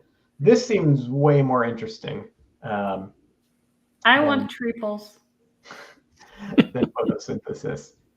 So that you have this like display of cards, and you're taking turns drafting them, and that determines where you can build the trees. And you start with the little brown ones, like the twigs, and then you grow them into small trees, and you grow them into big trees. And it does have this like sunlight mechanic. The sun that you play 4 rounds, so it's like the 4 seasons as the sun goes around your planet. And based on the direction the sun is and the way it's shining and the heights of the trees, tells you which trees, which like groupings and regions score points.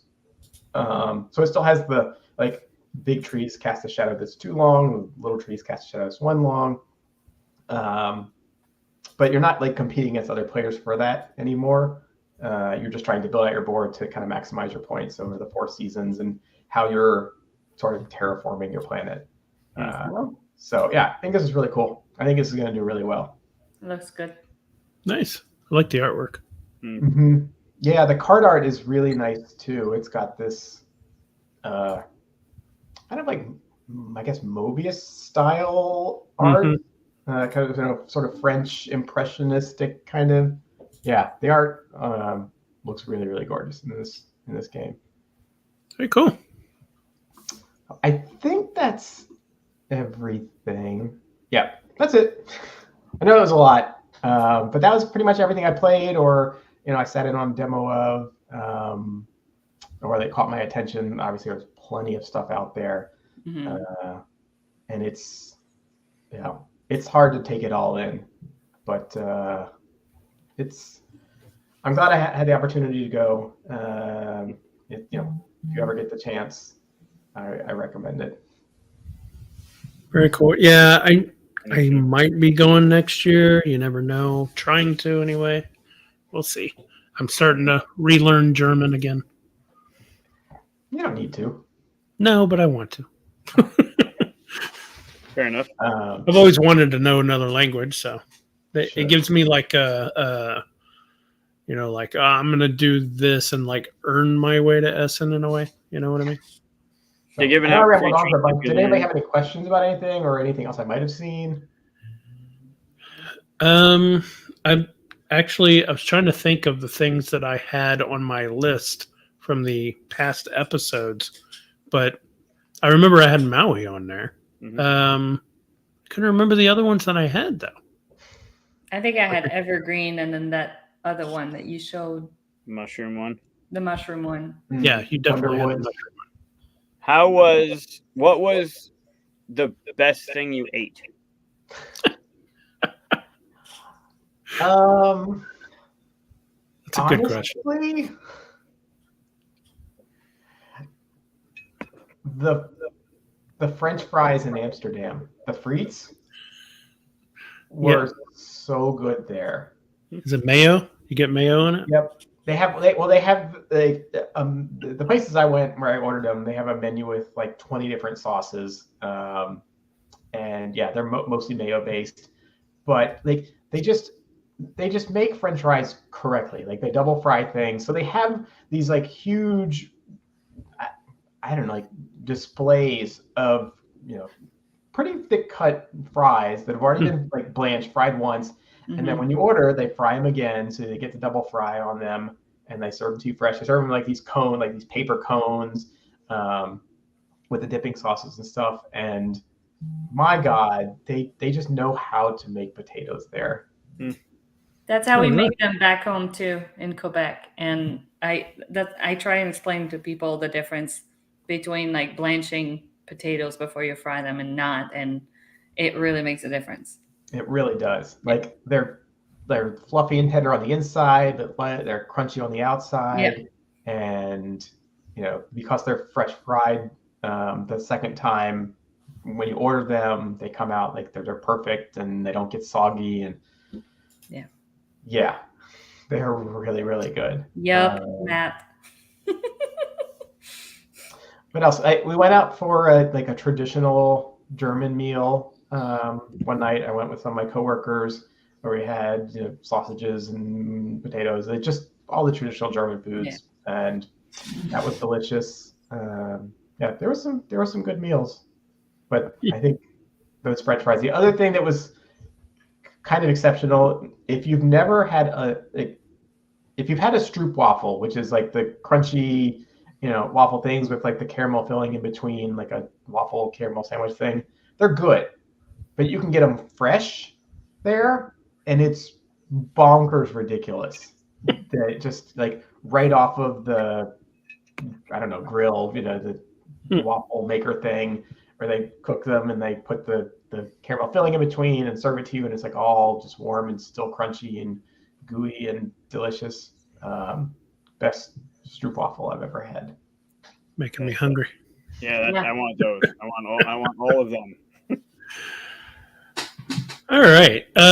Should we jump into the Star Wars universe now? I think so. Yeah, let's do it. All right. So, like I said at the top of the show, if you haven't seen most of Star Wars, there's going to be spoilers coming about. I would assume that you're not going to hang around for this if you're not a big Star Wars person anyway. Although there are a lot of Star Wars fans who have not seen Clone Wars or Rebels and stuff like that. And I don't want to be, gatekeeper kind of person to say you're not a true Star Wars fan and all that. Some people just haven't gotten to it yet. There's a lot of stuff to watch, right? So, but I can guarantee you there's going to be some stuff talked about in those things, and there's going to be some spoilers. So, no, all of mine come from episode 1. I don't know what you guys are talking about. I will put out a prediction here. Maybe I'll be wrong. I don't think anybody is going to have a moment from episode 9. There's an episode 9? Wow. Oh. Guns are out. I kid. But no, I don't have anything from episode. You know what's funny? 8 or 9. That was you know what's funny? There's a we'll already start the Star Wars talk. There's a version that someone did on YouTube of the ending of episode 9, and if that was real, I would have put it as a moment. With all the and what they, yeah, the ones with the Force. So the part where Rey is fighting back against the Emperor at the end, in the movie, you can like hear the voices of past Jedi kind of egging her on. Well, someone did a YouTube version where they put the ghost of all of them behind her. And when she said, "I'm all a Jedi," she like puts the Jedi like the lightsabers together, and you see all of them put their hands out behind her, like they're moving with her towards them. It was like I do remember watching that when you shared it in the chat. Yeah, that moment was amazing, and it's not even a real. Not even real. Someone else did it. Yep. But anyway, that's not on my list because it's not a real moment, unfortunately. So let's I talk think about we're real gonna have- moments. I think we're going to have a lot There of you go. overlap. Yeah, so I did cheat. I have 10 because I know people are going to take out some of them. And I didn't want to be like, yeah, me Yeah, too. Let's move I on. have 7, but the So last let's 2 are basically gonna be like, yeah, if they don't get mentioned, Yep. it's because there's no overlap, and I highly doubt that. So Well, yeah, that's why I have 10 because I was like, I can't take this off the list. If someone doesn't say it, it has to be there. So, right? yeah. Okay. I have 7, and then I have 2 honorable mentions, which I don't think actually count as like great moments, but I think they're worth mentioning. But maybe somebody will bring them up. So Maybe. I did at least put mine in order of like greatest for me to lesser greatest. Oh, they're all great. Obviously. I think we should start with our one, just wise keep stealing each other's favorite. Anyway, we should I start know. at 5 and just go back. This is the first time I do have backups, but I'm not mentioning the backups. They're not mentions. They're not nothing. I have my 5, and I rank them from 5 to 1. And Okay, I guarantee fine. you, none of you have my number 1. Ooh. ooh, None of you. All right. so it must be All from right. episode 9. Is it Definitely, it's from episode. It's the first appearance of Jar Jar. That's my number 1. No, your number 1 is when they were fighting on Mon Cala underwater with lightsabers. That's my in number Clone, 2. in Clone Wars. Yeah. My number 1 is when they recast Jar Jar to a more awful actor, and then realize, oh shit, we should get the regular Jar Jar back. That's my number 1. No, really, we really are Star Wars fans, everybody. Let's start. Should we have Yes. our special All guest right, start so with number 5? yeah, that's a good idea. Andrew, you're number 5. Okay, so I didn't actually put them in like an order because I had extra ones. So, but I do know like which one is number 1. So I'm not going to pick that one until we get to the end. All right. All right. I will start with from episode 7, The Force Awakens. I know I think there's some pretty good moments in episode 7. I really like The Force Awakens a lot. The moment when Rey and Kylo are fighting, like after Finn goes down, and like they're both kind of force reaching for Anakin's saber, and and it flies to Rey and she ignites it, and like that moment is just awesome. Like see her ignite the saber, and like the way it's lit, just the emotion of it, the soundtrack with it. I think that is an awesome moment. And it gets me every time when she's like, but you see the saber shaking in the sand, and you like for a moment you're like, oh shit, Kylo's gonna get it, and then it flies past him to her, and like because she rejected it earlier, right? And then she gets it and she ignites it, and you're just like, yes. There was something clever they did with episode 7, which is if you look at the posters and you saw the trailers, you thought Finn was going to be the one wielding that lightsaber and kind of slowly going up Jedi style. Yeah. And so when that switched and she grabbed it and turned it on, that's when everybody clicked, it was like, oh, it's, it's really this kind of thing. Yeah.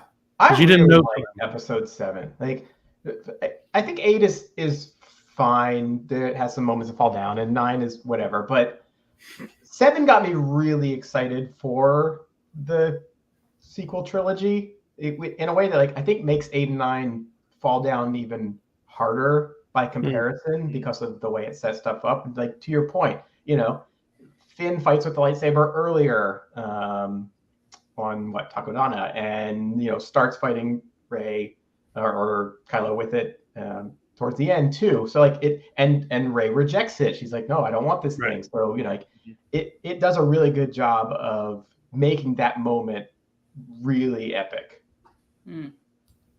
So that's a good one. I don't have any episode 7 moments. If I did, it would be the one where Chewbacca wait. hugs Princess Leia. Somebody's list. No. It's the one where Chewbacca hugs Princess Leia after Han dies, right?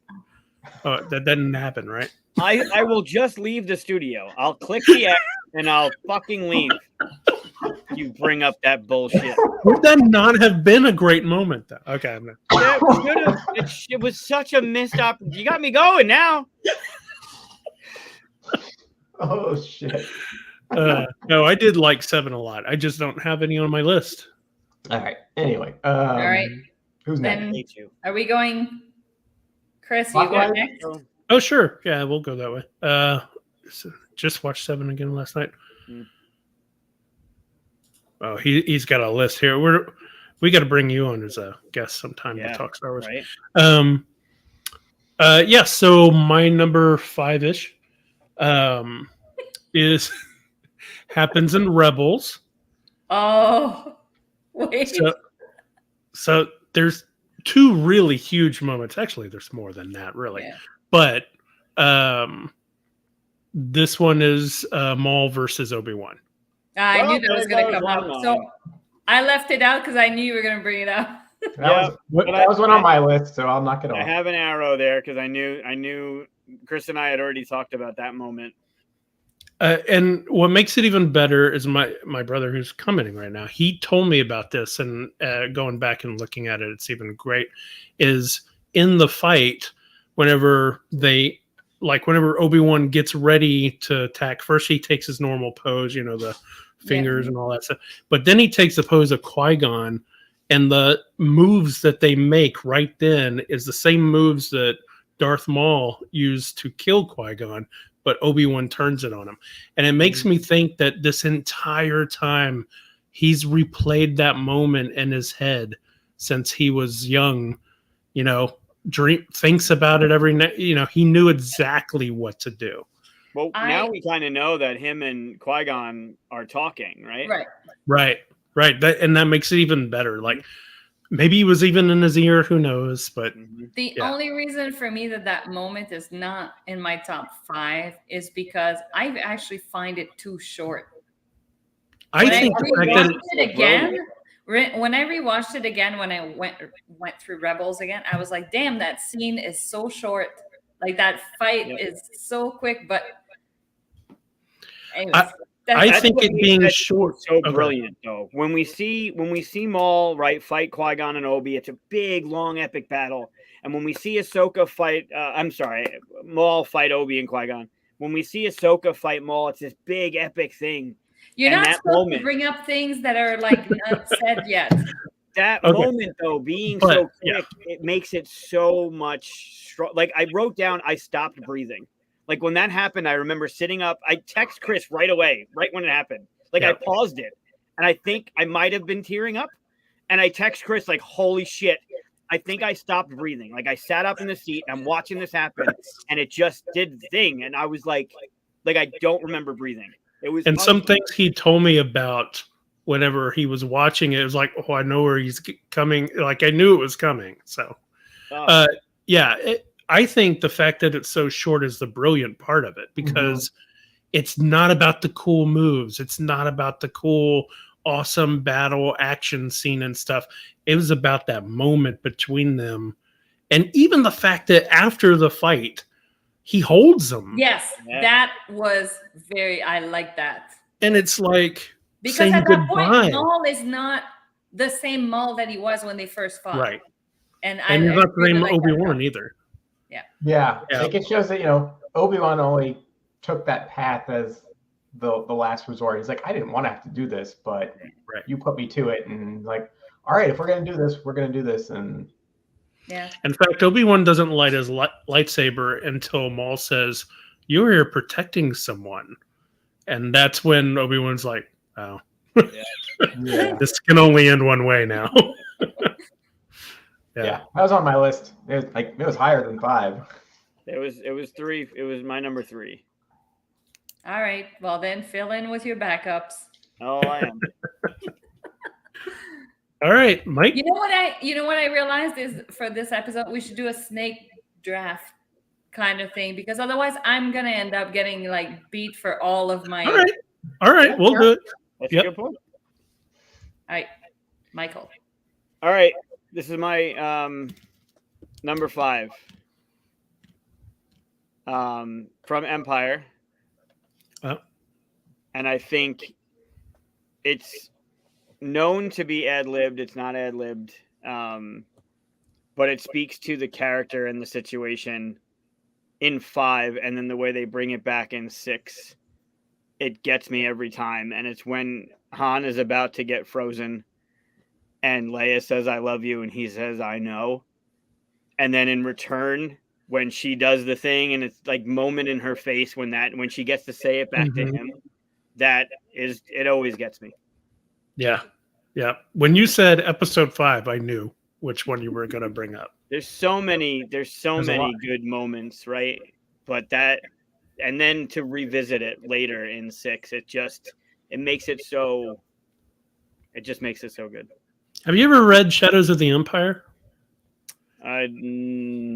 It's not an official canon book, but it should be. It's the only book I've ever read. I wish they'd actually make a movie about. But it happens between Empire Strikes Back and Return of the Jedi, and she keeps thinking about that. Like, it pops in her head like all the time. Like, starts off her mad, like, how dare him say that, But then it's pretty interesting. If you look, you can research the original script, and she had a couple lines, or he had a couple. No, she had a couple lines, and then he had a couple lines. Like, just remember that, or don't forget that, because I'll be back, kind of thing. Like, there was a dialogue happening there, but just the quick, simple, like, this moment's about to happen. Who knows what the fuck? And that happened. It made so much more sense. Yeah, so that's my number 5. Nice. All right. Katia? My number 5 is not a happy moment, but it's actually when in Clone Wars, when Ahsoka leaves the Jedi Order. Ooh. It's so poignant when she walks away and you see the tears in her eyes. Like, that gets me. But yeah, that whole episode, really, like the trial, and oh man, like, seeing her on trial is heartbreaking as it is. But then, like, when she closes his hand with her hair, yeah. I love that episode, as sad as it is. Yeah. But it's such a turning moment. Not only like it shows her strength, but it also shows like her integrity. But to me, that also shows some of the stuff that we don't see in the movies as to why Anakin turns to the dark side. Like, to me, that had such an important part to play, that when you don't watch Clone Wars, you don't know about this. And it's so crucial. So that is my number 5. Clone Wars does a great job of filling in the why is Anakin going so nuts in episode 3, right? Because if you just watch the movies, it's like 2, he's whiny, he's upset and all that stuff. And then you go to 3 and it's like, why is he such a bad Jedi? Like, why does he hate all the Jedi? I don't get it. But Clone Wars really fills all of that in and makes sense. Yeah. He just hates sand. Yeah, really hates sand.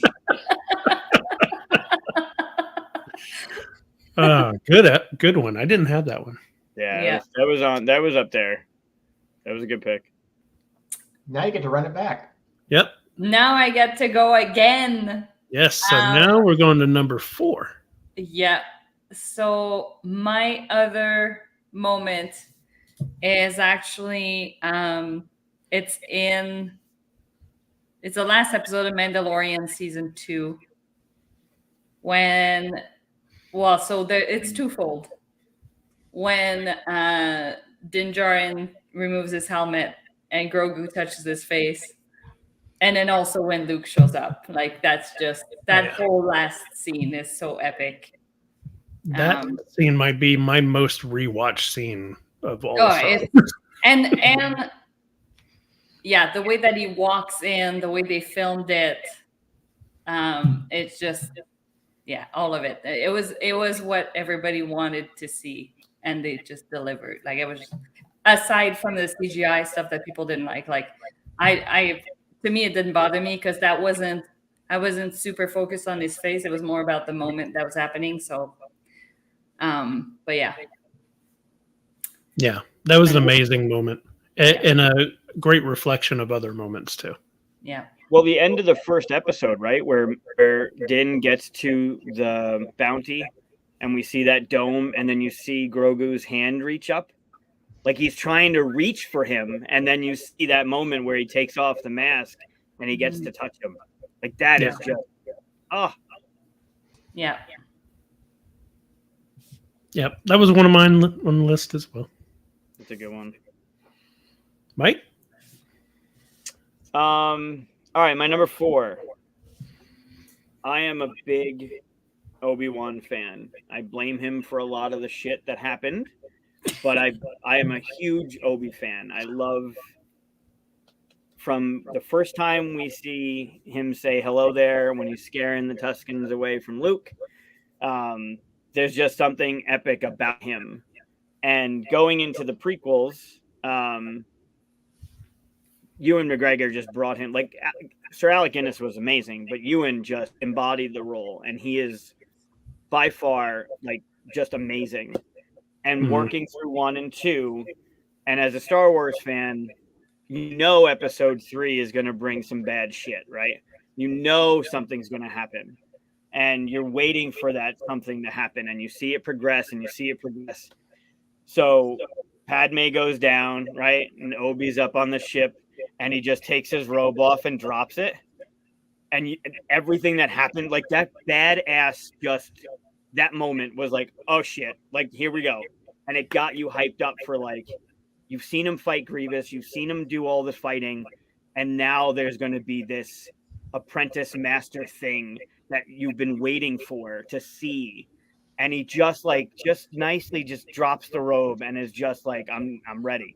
And that moment, it always gets me up on my seat. When that happens, it's amazing. Yeah. That's a good So your moment is the fight between Obi-Wan Kenobi and the Anakin. moment is him taking off that robe. Oh, okay. Right? Like his just the way he does it is just like, I'm going to kick your ass. Like it's going to happen. And then everything that like the fighting is amazing. A little far-fetched with the jumping around, whatever. But then the at the end where he says, "You are my brother," like, oh my God. Right. And then, I mean, you can even go as far as like in Obi-Wan series where you just see him crushed, right? Completely crushed. All right, don't go into other moments. I was just going to say, you can't jump like that. You're like talking Don't jump around other moments. The emotion behind Obi-Wan in all of that happening, right? Because that's the he's belittling and he's doing his whole thing, and he just has that moment of like, fuck, this has to happen. And he just like drops the cape, just drops it. And that's it. That was, Well, my number 4, probably like a lot of moments, is going to be a reflection of that, which is from episode 1 when Darth Maul drops his robe and lights his lightsaber, and then the second part of it lights. Mm-hmm. When you saw that in the theater for the first time, you had no idea there was a red blade on the other side of it. Yep. They never showed it in the trailers, and the fight right before it, he only used one side of it. Yep. So when he lit that, everybody just went, like there were people going, what? Yeah, 2 blades. And then they just went right into it. And you're like, he just jumped right in between 2 Jedi. Mm-hmm. And that fight, I remember I was literally on the edge of my seat. Yep. Like I didn't want to blink. They were moving so fast and everything. And before that, you had the old Obi-Wan and Vader like fight. Yep. At the best, you had Return of the Jedi, Luke and Vader fight, right? Yep. And then you got to see what real Jedi and real Sith did in their prime, basically. Because, you never got to see the top-notch fights until that point. And everything that, the kick where Obi-Wan flips back, and just every little move was so brilliant. Even Darth Maul like grabbing something using the Force and throwing it at the door to make the door open. Just little things like that to move around in your environment. It was just beautiful. I loved it. And when I came out of the theater, I don't care what people say about episode 1. I came out of the theater just like vibrating with excitement. Yep. So Yeah, that has to be my number 4. That's a good That one. was on So my you're list, saying too. the Duel of the Fates or just the Yeah. lightsaber? Well, no, it starts with that, but the whole Duel of the Fates, the whole fight, all the way to the end. Yeah. So that took over. My replacement for my number 3 was Duel of the Fates. So Yeah. Okay.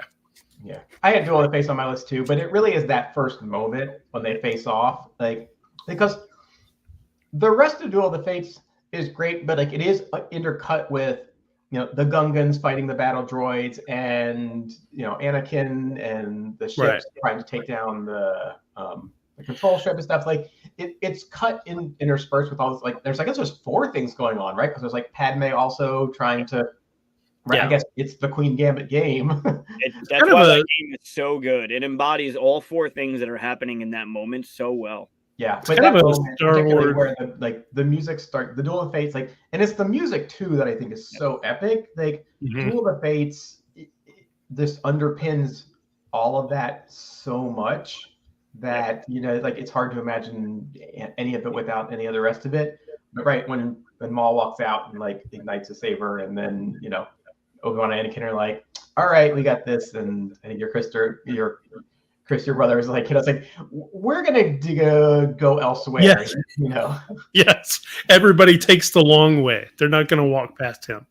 But yeah, it's that moment where Maul walks up, yeah. and it ignites a saber, and the music drops in, and you're just like, oh shit, like something big is about to go down.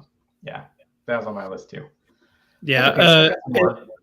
And since you mentioned it, I mean, Mike, you basically took my number 1, which was episode 3. I hate you, I love you, Anakin. That moment, so pretty much at the end of that. So, and it wasn't until recently that I realized, like, I was just thinking Anakin says a thing, then he says a thing, but it was really like Anakin says, "I hate you," he's screaming at him, but then Anakin's like, "I love you," and it's just such a yeah. Yep. Yeah. So. Yeah, when he says you were my brother. Yeah. Yeah, that's heartbreaking. Yeah. All right, so I get to do 2 now. Yes. That's your number 4. So yeah, I'm actually gonna go back to the well. I mentioned I really like The Force Awakens, and the moment when Kylo like has that internal struggle, and spoiler alert, kills Han, kills his dad, is what? Well, look, we said we're gonna spoil things here. I don't know, like. For me, when that happened in the theater, experience the first time, and still when I watch it now, like every time I'm sitting there, like trying to will myself to make Kylo make the right decision, like, and knowing that you can't, feeling so powerless, and but like, I don't know, say what you will about the Force Awakens or the sequel trilogy, but I think even with some of like the very heavy-handed metaphor about the light going out and the way stuff, like it all just works brilliantly. Like the way the light starts to darken and the changes and it turns red. And I think Adam Driver and Harrison Ford just act the shit out of that scene. Agreed. So much that you can't help but just be so invested in it. And like every time I still root for Kylo to make the right decision, knowing that he's not going to. And, like the way that they both hold on to the lightsaber, and you think that he's going to let go, and Han's like trying to, pull it away, and then the grip tightens and the expressions. And then when it does happen, like Han is still like just surprised. He just is like, and then when he reaches out and he touches his face, and then it's like, fuck, that moment gets me every time. Yeah. It is. Yeah. It's a phenomenal scene. Did you? We've mentioned it on the show before, but Andrew, have you ever seen the comic? Not a comic, but it was like someone drew the part where this gets you. Chewbacca is yelling after Han gets killed, and he aims, and you can see through the scope. He's looking at the heart of Kylo Ren, but then it flashbacks to Chewie holding Kylo Ren as a baby and kind of raising him a little bit, and then it goes back to that, and he moves it down to his leg and shoots.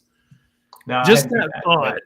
Wow. Yeah, Like, no, I'd never seen that. Yeah, Right? you never think Like about Chewie knew him when he was a baby. Like Chewie was there. How do you kill Han Solo's son, even though he's got a life debt to Han Solo and he's his best friend and brother and all that stuff? Yeah. Which makes the scene that Leia and him pass each other even that much worse. This is my favorite moment of this episode, is him not being able to let that go. Just saying. Oh, so that's my next one. Is the moment when they get back to the planet and like Rey runs and Leia hugs her, and that's not a moment. I hate it. Hugging her like, who's this? Fast forward. Not a moment. All right, what was that? That was 4. 3. Yeah, that was near number 4. All right, so now you're number 3. I only have 3 left, and there's no way they're all gonna make it, but whatever. I'm still gonna save my one till if it comes back around. So for 3, we're going to Empire Strikes Back, and it's the scene on Dagobah when Luke and Yoda are training, and Luke tries to lift the X-Wing out of the swamp and can't, and Yoda is like that's when Yoda sort of reveals himself, reveals like the true power of the Force, and just like and and the music rises up, and you get Yoda's theme, and it he pulls it out and it brings it out in land, and like that's where you I think get like a real sense of Yoda's power and the power of the Jedi and the power of the Force, and like the way that scene plays out, especially with like Luke like admitting his weakness and just like I can't do it, and Yoda that's when Yoda like becomes Yoda and not is like the I'm Yoda, I am sort of like the doddering old fool, and then he's just like fine, I'll show you what the power that you really have. I didn't want to I think it was very clear that he wanted Luke to learn on his own, and when Luke sort of had this defeatist attitude, Yoda was like, fine, look, I'll show you what you're capable of and what we're capable of. And just like lifts it out and pulls the X-Wing. And like when R2 gets excited in there and everything. That's a really great moment. Yeah, and in the way that the audience saw it, that was the first time you ever saw anything like that. Mm-hmm. Before then, it was Vader and Obi-Wan talking about how awesome the Force was. And you could block a shot or something. It was nothing that awesome. Yeah. There are 2 things about that. One, there was an image. It was almost like a blueprint of his hut on Dagobah, and it was basically like his pod. When he left in Episode 3, he went to Dagobah to do whatever. Like he's been living in that pod for all of those years, and that's just like it hurts, right, to think about him just being in exile, like thinking about everything that happened, right? His heart breaking, all the people he's lost, and having to live in that damn pod for so long. And then the bad lip reading, the Seagull Stop It Now, takes all of that training moments and just nope. I can't. It's so epic. That whole thing is so, if you haven't seen Seagull Stop It Now, please pause this. You're already on YouTube. Go look it up. Please go do it. But it takes when he's on his back and he's whispering in his ear, that whole thing is all. I can't watch it without that anymore. No. So it's kind of as epic as it is. That just kind of takes it to another level for me. Yeah. All right. So number 3. Let's see if my 2 are number 3. Yeah. All right. So my number 3, no one said yet, so I get to steal it from someone, I'm sure. Probably. It's from the Obi-Wan series. Oh, good. Okay. I'm sorry, Anakin. Yeah. When he apologizes to Anakin, I'm sorry, you could finally see all the weight he's been carrying for 10 years. That was my number all 2. the blame. That was That's my your number 2. 2. Yeah. And then for Anakin or Vader to say, "I'm not your failure. Mm-hmm. You know, I'm the one that killed Anakin," kind of thing. You didn't kill Anakin yet. Yeah. Just that scene is amazing. It does a great kind of, it puts you in the right spot for understanding Obi-Wan Kenobi and Episode 4, right? Because if you go back and watch Episode 4 after that, whenever he says, more machine now than man, twisted and evil, and he says that Vader killed Anakin and all that stuff, it's like, it's more than just I'm going to lie to this kid to get him off this dirt ball and get him to do the thing I want to do. Yeah. Now it's really like his new perspective. It really is his point of view that he's adopted. He feels is that actually to the truth. It's not a twisted way of the truth to get what he wants. It really is what he thinks is the truth, which was pretty amazing. Yeah, it's a good one. Yeah, you didn't kill Anakin. I did. Yeah. I think the moment is great. I think what sells it is Ewan McGregor's the face, like Andrew was talking about earlier, the lighting, right? The way the lighting really, the music, the lighting, even like the grip when Kylo gets back to the saber, like you kind of see that moment change. They do such a good job he does such a good job in the face, right? In the emotion, right? And I'm sure it's emotional for him coming back to the role, right? And being with Christian again, and or Hayden again, Christian. But man, they do such a bang up job with getting that emotion through, right? Yeah. That's amazing. I agree. It's a very, that was, so aside from the Ahsoka moment I said earlier, that was probably the most I've cried watching Star Wars, was that scene. Yeah, it's brutal. Yeah. There's so many. When you're a fan, man. And it's just, there's so many moments where it just brings it out of you. Yeah. We're only like halfway through. Right. Yeah. Number 3, Mike. All right. So I had to shift twice now because Obi versus Maul was my original, and then the Duel of the Fates was my backup. So, in keeping with Maul, I'm gonna go with Ahsoka versus Maul. No. Oh. That was my number 1, man. Oh, really? No. Wow. Yeah. Well, I mean, are you really surprised that we have so much overlap? Honestly. And I mean, hello. I know. Damn. That was my number 1. There's so many moments.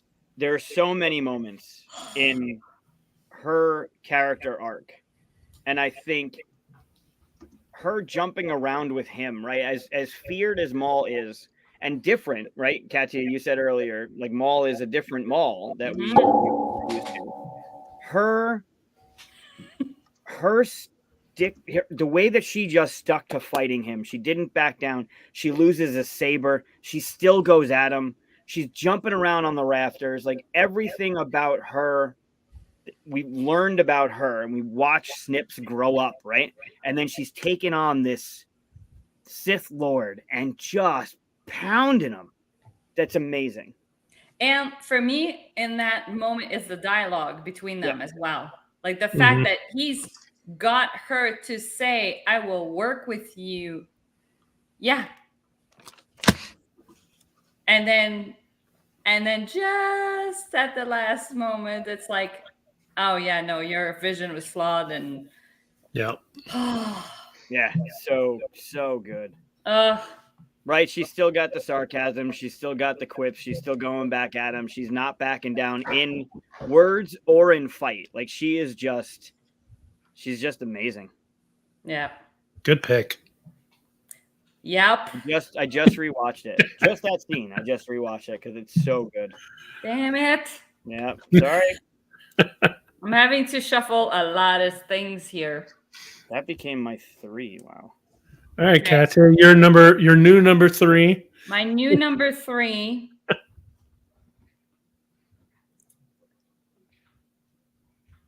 No, my number one's gonna get spoiled as well by one of you when it goes back around. That's the thing, because now I'm giving my 3 and 2, which are not even my real 3 and 2. They both are fillers at this point.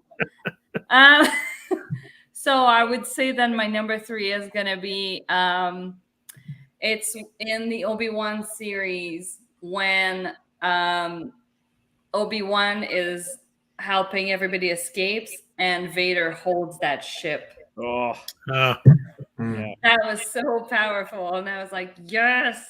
Like it looked like nothing. Like I was just like, I got this. And yeah. And then the sneakiness of like, oh, wrong ship. But yeah, it was that was a cool moment. Anytime that they show someone using the force to hold a freaking ship is epic. So but that was yeah. That was probably my favorite one of those moments. So anyways. So That was that's my great. number 3. I started rewatching Rebels because I'm behind on everything else. So why not put Rebels on the screen when I'm just hanging out during the day? And the 2 Inquisitors holding back the Phantom, right. when you're on that space thing, like that, even in an animated, like you feel the tension, right? The sister is like, I can't do it myself, and that whole That was just a little shuttle. Yeah, and it's just a tiny little shuttle, and then like Katia was saying, like Vader holding back that transport ship is like, holy shit, man. Yeah. All right, so number 2, which is not my real number 2, but at this point, this is where you take it away from me. No, because I'm keeping it my number 1, and you'll spoil it, but it's okay. My number 2 is actually in Return of the Jedi. Oh wow! When Darth Vader helps Luke and throws Palpatine down that hole. Yep. That was that's the moment that all this time you're hoping that Darth Vader still has some good in him, and then you finally see it, and it's like, yes, it's the way it was supposed to be. And then yeah, like the moment they have right after between the two of them, obviously, like that's very poignant. But yeah, that's my number 6, and I wrote it as Anakin kills the Emperor, not Vader kills. Well, that's how we got Hayden Christensen's Force Ghost back, right? Yeah, I mean that's another one that, like, the way they shoot it, where you see the Emperor force lightning Luke and just blasting him, and just the way like Vader is standing back and just like he keeps looking, having that moment where he's just like looking back and forth and being like that that internal struggle and like knowing what he needs to do, but is he strong enough to do it? And yeah, that's another scene. Just the way it's shot is perfect. Yeah, you could almost like put in cutscenes where he's looking back and forth and show Mace Windu being electrocuted, and then showing Padme choking and falling, and like all the times that he chose wrong, and then Yep. So that was my number 2. That's a good one. I'm surprised then. My 2 and my 1. Well, I mean, no. Still live. I say that's my number 2, but that was actually my like number 6. Right, but I'm surprised that I don't know what your number 1 is then. I know what her number 1 is. Yeah, I think you don't. I think you know. It's my number 2, which is now my number 1. I hope it's not my number 2 because I'm going. It's about to be then. Go ahead. Go ahead. Spoil it. All right. Okay. I'm going Master versus Apprentice. Yeah, which one? Ahsoka versus Anakin. Yeah. Yep, that's it. The Rebels? Yep. Right, like that moment, everything that we meet them, we know Anakin and we meet Ahsoka, and we're on this journey, and we get all this character, and we realize Anakin, like the turn of Anakin and their relationship through that whole fucking thing, right? And then all of a sudden there's this moment where like they have, like, it's just heart-wrenching to see that happening, right? And it's just the whole thing that could have went on for an hour, and it would have every moment still would have been like edge of your seat. Holy shit, I can't believe this is happening. Well, because that's the moment where he says, "That's not the Jedi way," and she's like, "I am no Jedi." Right. Oh, Yep. Yeah.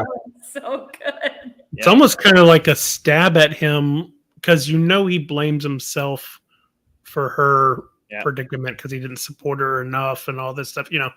It's almost like a stab at him. I don't think she means it that way, but I think he takes it that way. Yeah. So that was my number 2 that became my number 1 because the other one got spoiled. But yeah, Same. it's just so good. I have other ones I'll have to fill in, but I knew it'd be taken. Yeah. Oh, same. All Ahsoka's the best. Yeah. She's my favorite Star Wars character. Yeah. I want to say more, but now I don't know if I don't want to ruin somebody else's thing. But there's that whole thing. By the time it comes back around for my top 1, it's gonna be my number 7, or it's something else I'm gonna plunk in there while you guys talk, and I'll be like, "Oh yeah, there's a cool moment." And I'm just gonna it is what it is. All right, so my number 2 is during Clone Wars, last episode, Order 66. It's Ahsoka's story during the Order 66 with Rex and all of that stuff. Whenever it happens, you realize where she is, what predicament she's in, and you're like, how is this going to resolve itself? Because this is trouble right here. And the fact that she feels it, like all of the Jedi being killed, and earlier Maul was talking about it starts making sense to her, and you can see her not wanting to believe that it's happening and all that stuff. It's just amazing. And then the whole part where the ship's coming down in the atmosphere and she's jumping on top of things, it was just amazing. All the way to the end where Vader picks up her lightsaber and looks up and sees her owl flying. Yeah. Right. In the wind, that's where all the helmets were on the pikes. Yeah. All that, and it had her pattern on their helmets. And that's the same episode as when she's holding the ship too. Yeah. She holds the ship. She holds the ship too. Yeah. So it's pretty amazing. It's just a great way to end it. The fact that she's able to bring Rex, to snap him out. Yeah. That says so much about their bond. It's emotional shit. My number 2.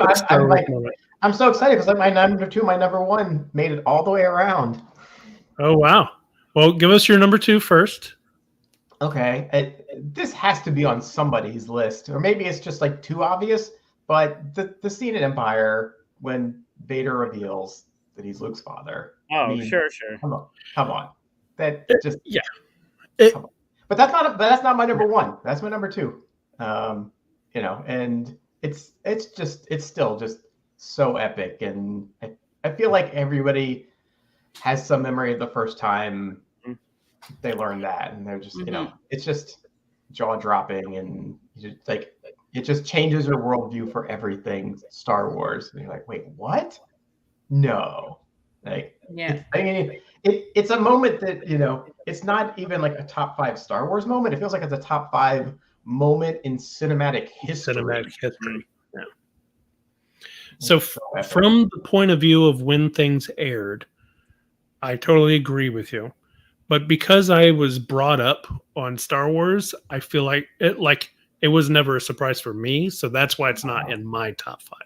But it is, I admit, one of the greatest moments. Yeah. I mean, I'm a little bit older. I saw Empire in the theater when I was 7 years old. So for me, Empire came out, what, 81? 80? 80? 80. 77, yeah, so it was only 2. So yeah. So I saw it in the theater. Yeah. A little bit older. And it has to be included. Yeah. It's pretty epic.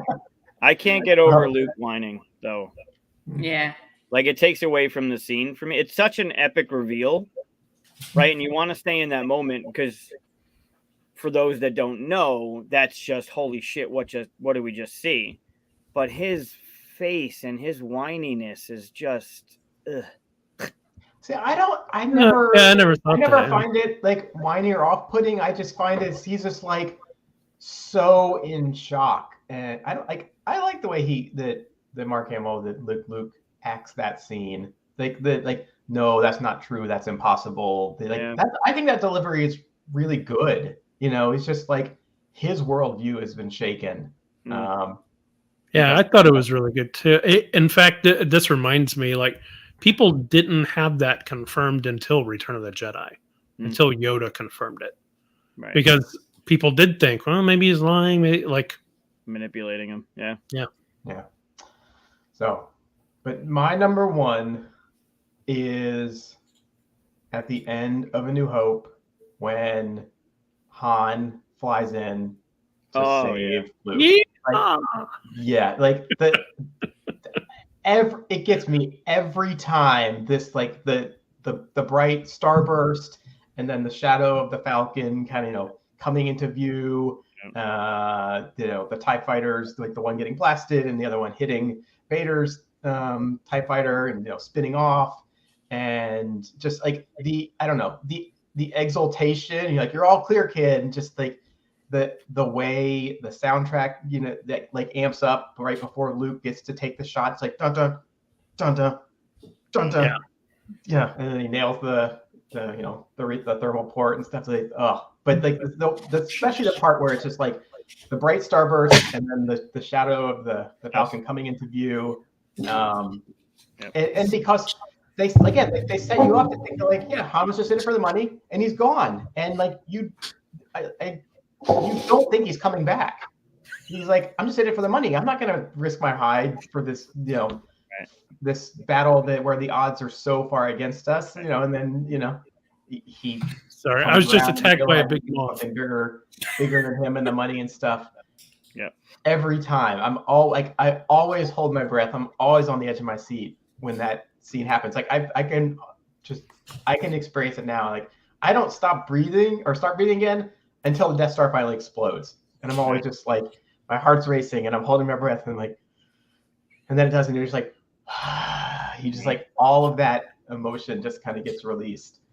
That for me is the most epic Star Wars moment. It's pretty good in the history of Star Wars. Yeah. But I think it's interesting because I think it speaks to like generational a little bit. I'm a little bit older, so I remember seeing. No, it's on my list too. And like someone would that say moment, every time. Yeah. What? That's my number one. Yeah, when he says what? What? What? I've said that many times throughout my life without anybody knowing what I was doing. Yeah. What? Yeah. I can't disagree with that at all. Do you want? So my number one is also from episode 4. And it's interesting because all of the newer stuff that's come out has put it in this place, even though it's been great since then. But when Obi-Wan dies.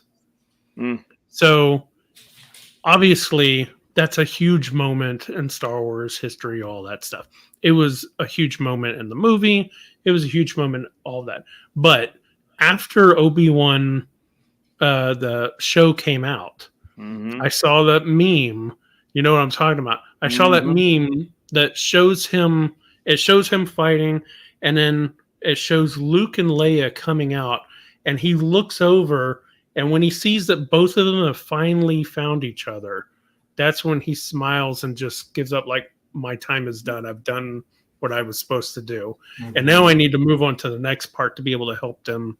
And so, but that little smile that he has, it's like his whole story comes to an epic, like, and it's not a loss. Like whenever I saw it as a kid and I always thought, oh man, that it was like a sad moment. And like I saw it, like Luke saw it, like it was a sad moment. But now I see it like he achieved what he set out for. Like it was a victory to him. Yeah, he knew he set them on the path to eventually redeem Vader. He's like, okay, I can set you on the path now where you can actually save Anakin and defeat the Empire, and like, Yeah, he's I done don't his have any part. more of a role to play in this. I've passed the torch along. Yeah, it's- and that's one of the things that drives me crazy when people talk about, oh, I don't like the Disney, blah blah blah. Like they have improved these moments.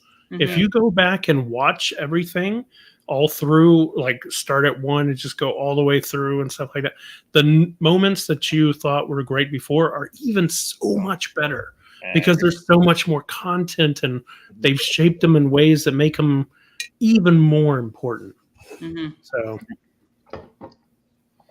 yeah, that's my number one. It's a good one. It was an epic moment to begin with, but you're right. Yeah. After going through Obi and him protecting Leia, and he's been protecting Luke, and that little smirk, right? It's all about the facial expressions. That little smirk now, which in 1977 was just kind of like, right? And I'm sure they knew the prequels, right? Lucas had an idea of what was going on, so he also had Luke and Leia kiss, which whatever. Right? But that little smirk now, just that little smirk means so much more in that moment. Yeah. Alec Guinness is really a master. Yeah. It's a Moscow Mule. Nice. Yeah. Alec Guinness, obviously Ewan McGregor, genius as Obi-Wan, but Alec Guinness also genius as Obi-Wan. Yep. Did such a great job. Mike, you're number one? I'm okay passing, so I don't steal. If you you're not gonna steal. Mine's already stolen. It's already been taken. Number one. My number 1 and 2 got stolen. Right. I don't want to do it again. Yeah, no, you're not gonna. Just go. No, I know. No one's got this one. Very confident in this one.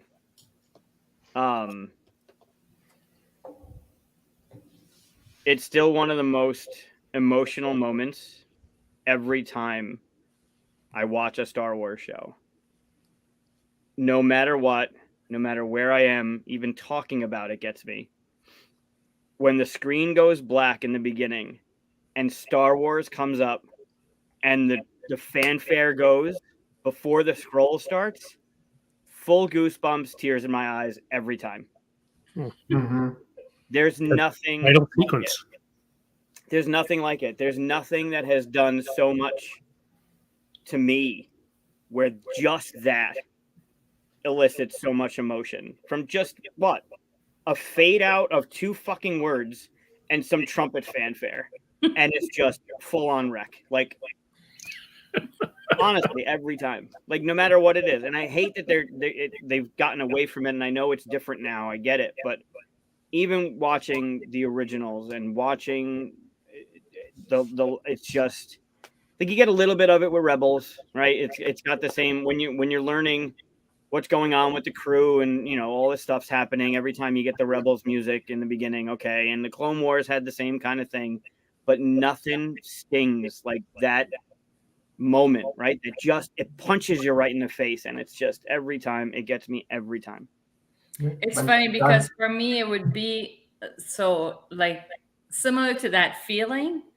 For me, it's when I watch Clone Wars or Rebels, and the end song is different because it was a somber episode or because something dramatic happened, and then it just tapers into this it's not the usual song. Oh man, those ones kill me. Yeah. And that goes back to the Duel of the Fates, and that goes back to the music that John Williams does, and the brilliance of having those tones, right? And the slower, it could be Vader's music, or it could be Obi's theme, or it could be Leia's theme, and it's just a little variation, right? It's a little slower, or it's a little faster, and you hear these undertones of their theme song, and it gets you like, oh, like I know that, right? Like even a variation of Duel of the Fates when we're doing, what did they call the That's interesting. I didn't know that. Not the Duel of Apprentices. They called it something else, and they have a little variation of that music. And it gets you, right? It gets you, but man, I can put it on, and it's immediate. Like, did you see that? Do it right? No, that's cool. Yeah. You know it. Buck Rogers. Wow, I remember that. Yeah, like to your point, credit to John Williams and his mastery, his genius, and yeah. Oh, I was gonna. I've watched a couple YouTube sort of deep dives on the soundtrack, like the orchestral moments. Of like, I don't know really anything about music theory, but it gets into the music theory behind the various characters, themes, and the choices of the instruments and the notes and the pay. It's really interesting how methodical John Williams is with the choices he's making in all of the composing, the orchestration, stuff like that. It's like it like makes me want to learn more about music theory, just to understand the decisions that John Williams makes and how it all works to evoke those emotional responses. But yeah, it's really powerful stuff. I played trumpet from 5th grade, so that anything that has to do with the horn section, whether it's Chicago, right, or John Williams, anything that has that it'll always do something to me. But the impact that Star Wars has had, I mean, just look around, right? The impact that Star Wars has had, there's nothing that elicits that emotion, immediate emotion, for no reason whatsoever. It's just a blast in the face of 2 words and just trumpet, right? Just fanfare, and it's immediate right through me. It's because you know that the next 3 hours are going to be epic. Yeah, that's pretty cool. Check that out. That's from Buck Rogers. Yep, that's super cool. I didn't know that. Oh, Flash Gordon. All right. Close us out. Although I do want to mention my 2 honorable mentions at the end. They'll be quick though. Yeah, I'm not done though. I gotta put in my fill in top 1 moment. What's your number 1? Backup, but it's still a very important backup. My number 1 moment is actually in Clone Wars when you find out that the clones have chips in their head. That was so important because watching the movies, I was like, okay, wait, what happened? Because these are they're clones, but what happened here? And especially when you start watching Clone Wars and you see that they have all these different personalities, even though they are clones and they are people and they have train of thoughts that are different and stuff like that, and they have skills that are different. So when I started watching Clone Wars, it made it even worse to me that at Order 66 they all turn and follow one order. So to find out about that chip in their head, it was like, oh, that makes so much sense now. And the whole series of episode around that, and finding out that this was something that was planned, that at some point it would get turned, the whole manipulation behind it and who the clones were actually made for, and that whole story was pretty epic for me. Yeah, even on top of that, Fives is the one that finds out about it and ends up dying in the end and everything. And Fives is one of the original group, and just like with Echo and all that. It's really interesting because I've recently rewatched Clone Wars again. But when you first see them, and I think it's even the first season, as they're kind of like the group that's not that great at working together and stuff like that, right? But eventually they start having adventures together, and one by one they kind of, but that's how Fives that it's just pretty epic. And it even gets recalled back in the Bad Batch. Don't they call them the Bad Batch in that episode of Clone Wars? Don't they refer to them as the Bad Batch at one point? In the last season of Clone Wars, there's Fives was never in the Bad Batch, but no, I thought that there was an episode where they were going through that training as a group. No, that was a different group. No. Oh no, but they did say that every now and then you get a Bad Batch like 99, and the one that was all withered and Oh, Yeah. yeah. Okay. I think they pulled that name from them saying stuff like that. But yeah, Gotcha. Yeah. Yeah, that's great. Because you thought up until then that they were just brainwashed, right? That they were just clones and they were It brainwashed. was, yeah, I guess. Like I don't even know what I anticipate. Like yeah, I guess I just thought it was part of their training or something. And like I don't know, it didn't make sense because you see them fighting with the Jedi and they're on that side, and then all of a sudden they get like it was the whole Anakin thing. Just all over again. Like it was just that whole like what the hell is going on here? and it So makes it even worse that watching the movies, it made it hard to believe. And so for me, like Clone Wars as a whole is just it makes it even worse that in the movie Cody is the one that tells him to shoot Obi-Wan, because Obi-Wan has repeatedly saved Cody's life in Clone Wars over and over. He shows up, they're together all the time. Yeah, they have a huge history, and it's pretty big. Yeah. Yeah, that we're done with our ones. I know you got some honorable mentions. There are honorable mentions. I only have one on my list that wasn't mentioned. I'm surprised it wasn't. For me, the reunion between Rex and Ahsoka. Right, where she's telling them to go, and she's like, just trust him, and that whole episode, and they're on the old walker, right, and then Ezra and Kanan move, and Rex comes up, and there's that glad you're not dead kind of moment, and then they hug. You're like, oh my god. Yeah. Yeah, but the one that isn't that was on my list that no one mentioned was the Rogue One Vader in the tunnel. In the that was the Rogue One movie. Fan service, though, right? Yeah. I mean, but I'm a fan. It's a little. Well served.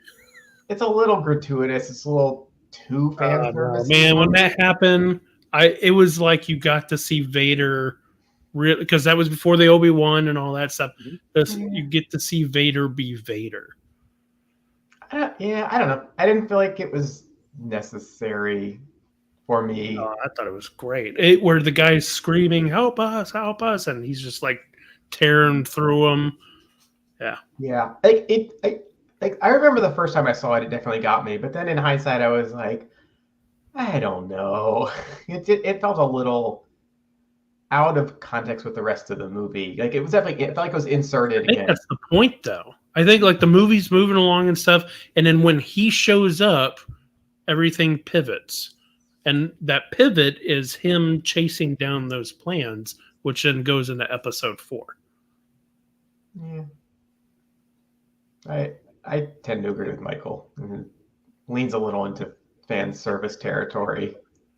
They served me as a fan well. Yes, I enjoyed it. It was holy shit moment. And the Luke Skywalker Mandalorian tunnel thing, almost a reflection. Mm-hmm. Yeah, but how much more impactful is Luke's parade through those super droids, right? Like Vader's just crushing little fucking rebels with helmets and pistols, right? Luke's going through and crushing these things. Oh, sure. It's just unreal. Yeah. I have an honorable mention as well. Go for it. Mine, and it's very much justified considering how much this came up tonight. It's when we find out that Darth Maul is not dead. Oh, yes. Yeah. Because, yeah, like he just has so much more story to him through Clone Wars and Rebels that it's like, yeah, when you find out that he's not dead, you're like, wait, what? And on top of that, to me, it reinforced the whole how much of droid parts can be attached to someone they still live. Like, because, so I always liked Grievous, but he's so machine, and it's like, but he does have some organs left, and when you find that out in the movie, you're like, oh, like there's almost a little bit of like, oh my God, there's a person behind there. Mm-hmm. So, anyways, and then to see Darth Maul like that when you find him and how broken he is, like that was just so. Yeah, that was just so cool. I was happy that his character got brought back with more story behind it. So Yeah, think the that's- character that's really comes into his own in Clone Wars and Rebels so much more than when he gets in episode one. He disappointed- has he has like 1 or 2 lines of dialogue in episode 1 and just fights them. It's pretty remarkable what Filoni was able to do with the character through. Yeah, because when you Clone find Wars out and like Rebels. that, yeah, like he's been discarded basically, and like how much it's, yeah, like everything Yeah. that went on, and even like for them to show you his lineage, like the family does, like where he's from, and everything around that too was really interesting.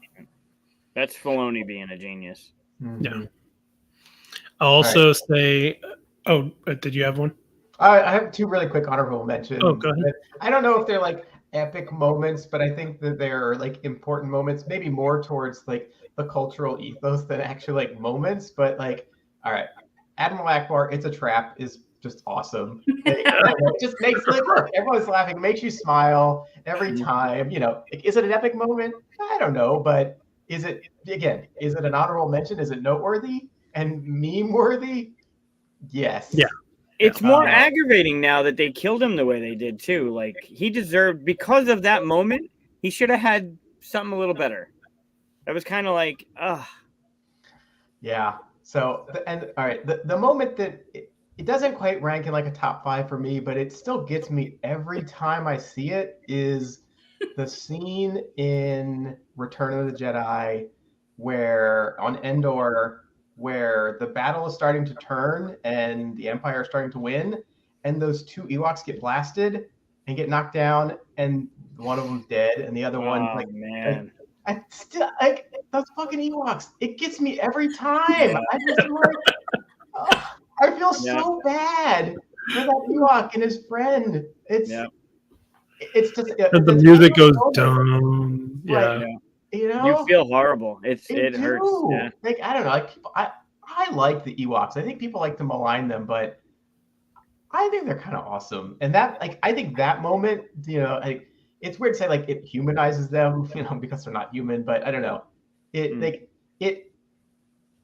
like coalesces all of the terribleness of war and battle and loss and stuff into like this tiny little moment of 2 little Ewoks and trying to fight for their survival, and one of them not making it, the other one just like trying to wake up his friend. Yeah. Fuck, that moment is Yeah. pretty powerful. Yep.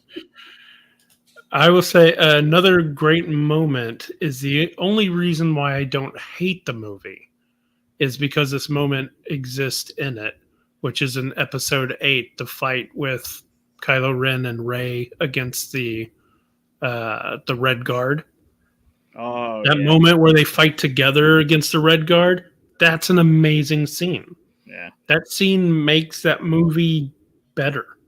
If it didn't have that scene, I could just write off that movie. I just don't need it. Yeah, the throwing the lightsaber, stabbing the guy in the eyes, like, or in the face, like that. It was well choreographed. It was well done. Yeah, and it was a great moment between them too. Like even story wise, it was a great moment where choices are made and choices are given and all that stuff. It was a really great scene. I just wish the rest of the movie around it was better, but Episode 8 has some really good moments. Another one that like stands out for me, and it's a tiny little blip of a moment, but every time it happens, I'm always like, yes, is when Chewie and Rey like swoop in with the Falcon on Crate and start like blasting TIE fighters, and Rey is in the gunner seat and just like blowing the shit out of TIE fighters, and she's like, I like this. And like just the sheer excitement, because like in episode 7 she gets to pilot it, and Finn's manning the guns, and so she gets to man the guns in episode 8 in that moment, and she's like, this is awesome. Like, and just the exuberance in that little moment. Again, I guess it's funny thinking about it now, but I kind of think the Millennium Falcon is my favorite character in Star Wars. It's not really a character, but it is like my favorite moment is the Falcon flying in and the TIE fighters in the trench run. Actually, you can make a real argument that it is a character because it's from the droid brain of what was her name? L something. L337. Yeah. So technically, there's a character in there somewhere. But there are a ton of I think if you have to pick like the most epic ships, vehicles, and all of I don't know, cinematic history or sci-fi or whatever, Millennium Falcon has to be at the top of the list. It's in so many epic moments. It's the scene in A New Hope. This the scene where they're trying to escape the TIE fighters on Jakku. I think that's one of the best moments of Episode 7. Flying around the wreckage of the ships and Rey and Finn try barely knowing how to fly this ship and just what it can do. That chase scene. No way. Falcon is awesome.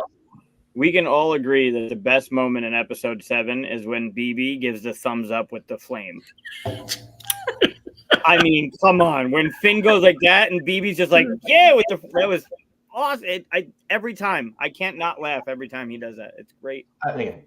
Look, I had two moments in Episode 7. I still stand by. I think Episode 7 is I really like 7. Yeah. Yeah, 7 was Since really you brought up the Millennium Falcon, I have to say, so a fun moment for me, and we haven't even mentioned it tonight, the movie Solo. I really liked it. Love it. So knowing how Han wins the Millennium, how he gets that by finding out that he's hiding that card. It was just that just wrapped it up. Yep. This is a quick, just off the top of your head, your 3 favorite characters. Oh man. Number I've already said it. Yeah, I've already said Ahsoka is my favorite. I think before we lose it, I think second. In Solo, I think my favorite is knowing how Han and Chewie meet, right? Because they have such an epic friendship over half a century together. To see them finally meet is kind of it had the same moment for me, that knowing that Obi is about to kick the shit out of Anakin, knowing that's going to happen, and then seeing it happen, that Han and Chewie have this friendship, and that's how they met. And that was really from that. The movie's awesome. It's one of my favorites, but that moment for me stuck out. And I have one more very, very quick moment before we go into our favorite characters. But when they walk into the cantina and the band plays, that's just. Can you watch the movie and not go like yourself? You can't. You just can't. So that's pretty fun. Yeah, that music for sure. Again, music, right? Giving you that moment, giving that connection. Yeah. But top 3 characters. Let's do a round. God, you can go first. I'll go. Okay, so for me it would be Ahsoka is number 1. Obi is number 2. I gotta go. It's a tie. Oh man, it's rough. I really like Vader / Anakin. That's kind of the but Rex also. You can't afford. Rex is good. Rex is really good. But I would say probably Vader before Rex, but it's definitely Ahsoka and Obi are my top 2. We're going to me? Sure. I would say Ahsoka by far, and then it would be a toss-up. You could get me going about how Obi is the cause of a lot of the shit that happens, but I still love him as a character. But I think R2 would edge him out for me because he's just so snarky and I don't give a fuck. I'm doing what I want to do. He keeps all the secrets. He's like ride or die. He's not breaking. He's amazing. Not Chopper? Chopper's good. Chopper's got one hell of an attitude, man. I love watching him. He creeped up really with all his little like when he comes back and he creeped up real quick watching him the first few episodes. But if we had to go 3, it would be a toss up between Obi and R2. I think R2 would edge him out for number 2, and then the character arc of Ahsoka is one of the best I've ever seen. Assuming Chopper shows up in the Ahsoka series, maybe that'll push him back. Like I assume that everybody shows up. We've already seen Chopper in live action. Yeah, I'm pretty sure Ezra, Chopper. No, I mean before, like we've seen Chopper. Chopper is in one of the scenes on Yavin. Off to the side. No, but is he? That doesn't really count. But he's in the movie. Like I'm just saying, he's in. Actually, is he for Rogue One? I think it's Rogue One. He's on. Right. He's in there. You want more Chopper moments, like you get R2 moments, like where on screen actually gets to do something. Sure, absolutely. Hopefully, we'll see that in the Ahsoka series. When they interact in Rebels is fun. Like when 3PO and R2 are there and Chopper and him, like it's got that same dynamic. Like BB is just. But Chopper's good. Still, one of the best moment from R2, I think. Thanks to General Draven. That's right. But one of the best R2 moment is in it was in Mandalorian. I think it was it in the Boba Fett series when they show him in the like when he makes the bench. Mm-hmm. And like my God, Mando to go sit on that bench. Yeah. That he directs all the droids to build. Mandalorian 2.5, right? Yeah, it was in Boba Fett. Yeah. But yeah, when he basically have them make that bench and he's like, just sit, and then he shuts down. Yep. Yeah, R2, his attitude, his snarkiness, he doesn't say anything, but man, his attitude is just, I love him. Mine is it's fun. Mine is Ahsoka, Obi-Wan, then Darth Maul. Maul, Nice. huh? Yeah. Darth Maul or Maul? Well, Darth Maul. I mean, all of Maul. Just because you get to see his whole thing from being basically an apprentice, and then everything twisted, and it almost wouldn't be that character if it wasn't for that moment that I mentioned where Obi-Wan ends up holding him after killing him, and it's like, and the whole Ahsoka battle and all of that stuff. It's yeah. So what are yours? Ahsoka, Obi, and Maul? Yep. Andrew? Well, if we recognize that the Millennium Falcon is a character, then I'll put that in my top 3. Whatever. It got enough personality, I guess. To your point, it does have a personality. It's got a brain. It is what it is. I had to put Princess Leia. I have to put Leia in my top 3, especially after the Obi-Wan series. Like that, I really felt like made the character even more whole. And that kid was amazing. Yeah. And number 1 for me is Obi-Wan, for sure. Really nice. Oh yeah, I love Ahsoka. I think she's a tremendous character, and I love her story. I think, again, speaking more to my age, I tend to lean more towards the old school. Yeah. Because it's been with me for that much longer. Honestly, the new stuff has made Obi-Wan my second character, just because, I loved Obi-Wan obviously since the original stuff, but the Obi-Wan series, the Clone Wars, all of that stuff has just enriched him so much more. So yeah, but and one thing we haven't really talked about that much, it's like to Obi-Wan that I think is really important to his character is his whole story arc with what's her name from Mandalore? Satine? Yeah, Satine. Oh, Satine? Yeah. Yeah. Like that's all really significant too, and that's a huge. There's a really great story there that all is just part of his character development. But yeah, at no point I feel like in any of his character arc is there anything that sort of lags in his storytelling. Right. It just that whole thing speaks more to him being a hypocrite with Anakin, though, right? Like He's constantly reminding him about. the Yeah, but Jedi he doesn't really like act on it the way Anakin does. That's the thing. Sure. You know, Yeah, because he seems to, and I mean, in the one episode he says it like, had you told me to leave the order, like I would have, like, or he says something along the lines of like, I would have given up the Jedi to be with you. So he made that boundary clear and chose clearly versus Anakin, who's like doing both. Gotta say, I did love Quill from Mandalorian. Yeah. Which one's Quill?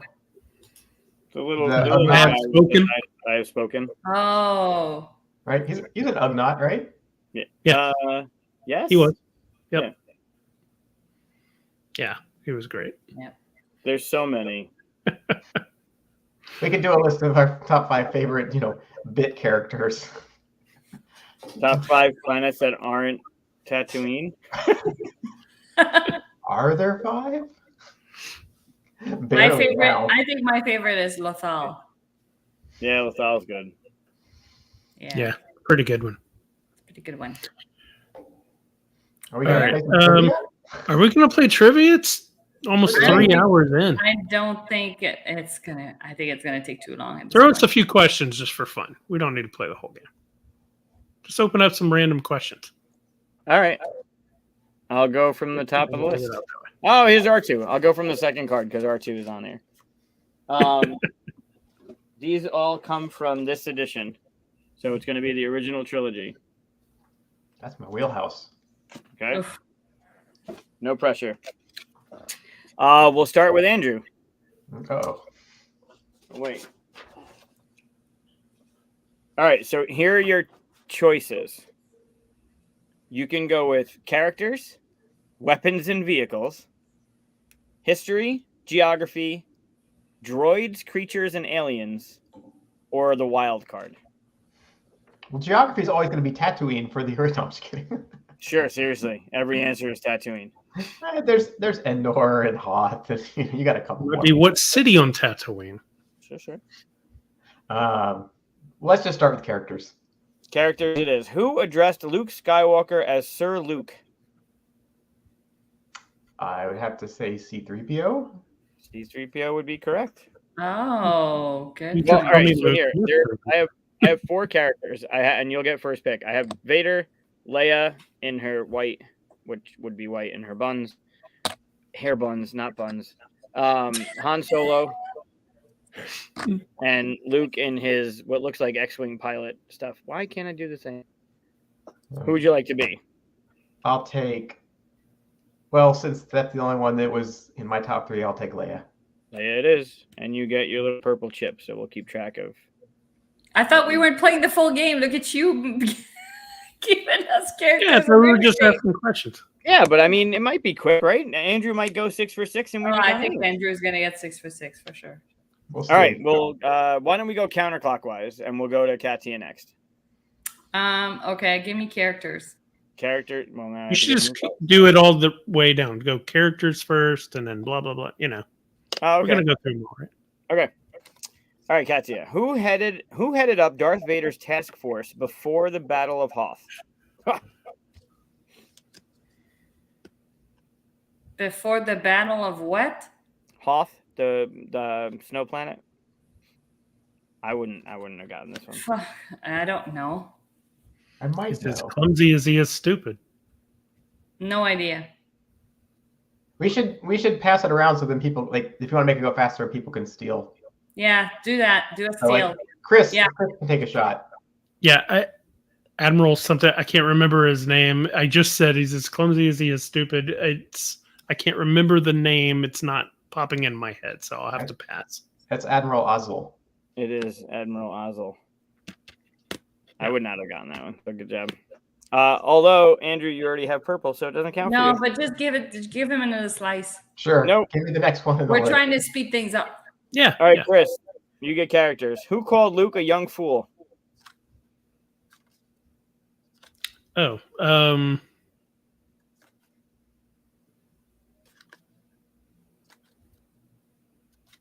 guess Emperor Palpatine. The Emperor would be the correct answer.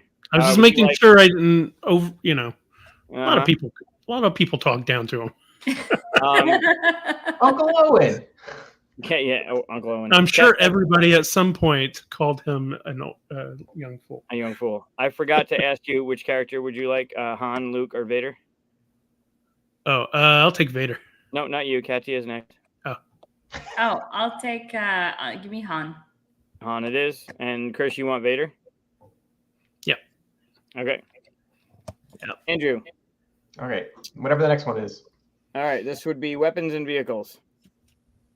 What rank was the Imperial officer in charge of firing the second Death Star's prime weapon? What? Oh, What rank? See, they're not all easy. What rank was the Imperial officer in charge of firing the second Death Star's prime weapon? What rank? Lieutenant. Incorrect. I'm gonna steal. I'm gonna go for Admiral. Incorrect. Damn it. Corporal? Corporal is incorrect. Evans got it. It was Commander. Son of a bitch. Almost. Technically not a rank. Not with questions like that. That was tough. All right, Katia, weapons and vehicles. Ready? Nope. What two fighter groups accompanied Lando into the heart of the second Death Star? What two fighter groups? Yep. I don't know. I don't know what you're looking for groups. Like, am I supposed to name specific people? No, they're colors. Colors. Oh, just colors. I'm gonna go with orange and white. That would be incorrect. Chris? Some good colors. Did you say accompanying?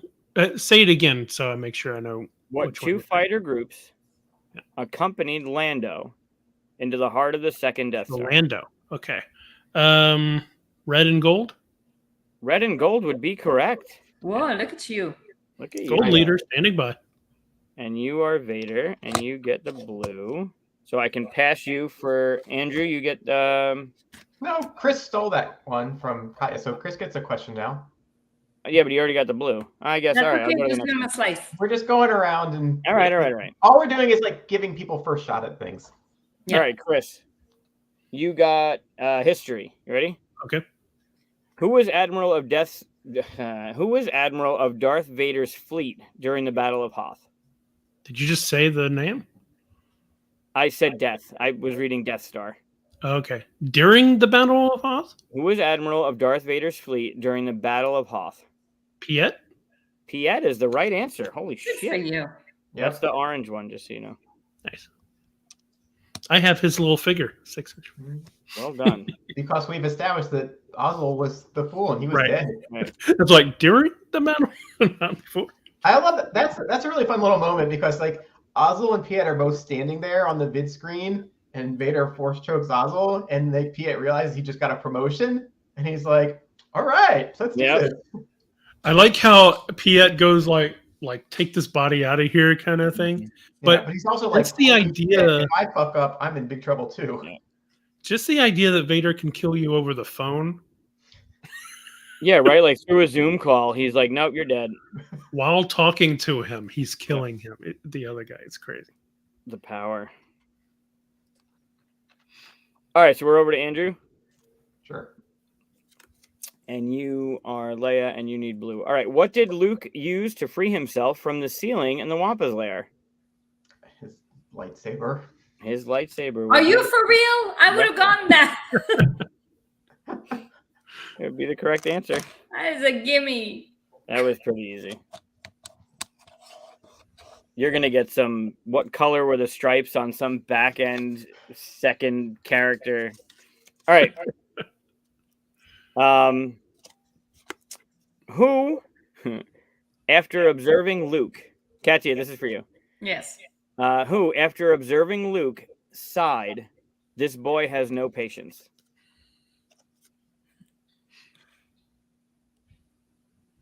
I'm gonna go with Obi. Final answer? Yeah. Incorrect. Fuck. Is it Owen? It's Owen, isn't it? Incorrect. Oh shit. Chris? It's Yoda. It is Yoda. Who is he talking to when he says that? Obi-Wan. Obi-Wan. The ghost of Obi-Wan. Oh. All right, Chris, you are Vader.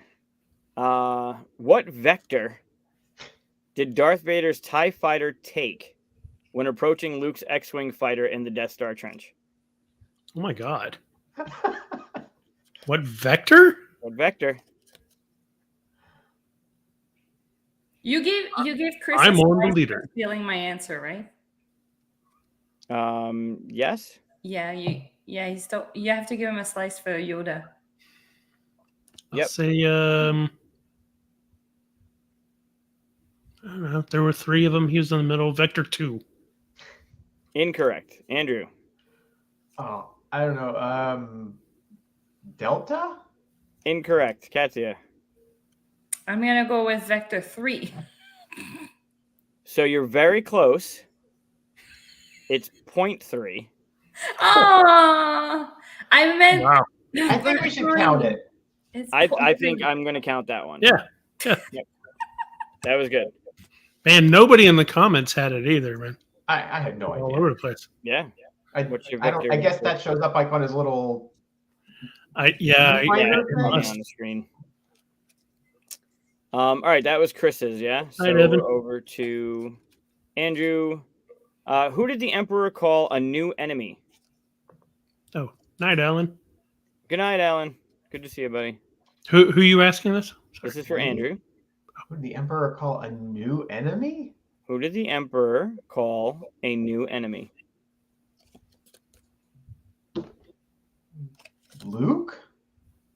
Final answer? Sure. Luke Skywalker. You are correct. Okay. It was Luke Skywalker. Who else would it be? I feel like Yeah, it's who else too would it obvious, be? but Yeah. Yeah, I know. That's whenever it was like, who called him a young fool, I was like, can't be that easy. take it. All right, Katia, this is for you. That would be good too. Who told C-3PO to shut up at the Jawa sale? At the Jawa sale, who told C-3PO to shut up?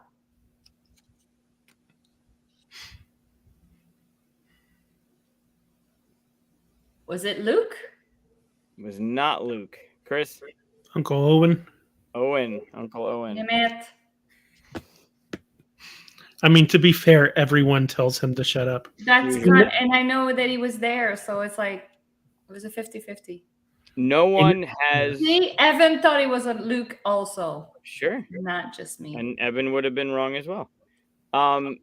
No one has as epic of a shut up moment as Jar Jar in episode 2 when Padme is like, look, I don't have time for you right now, and walks away, and Jar Jar's just like, love it.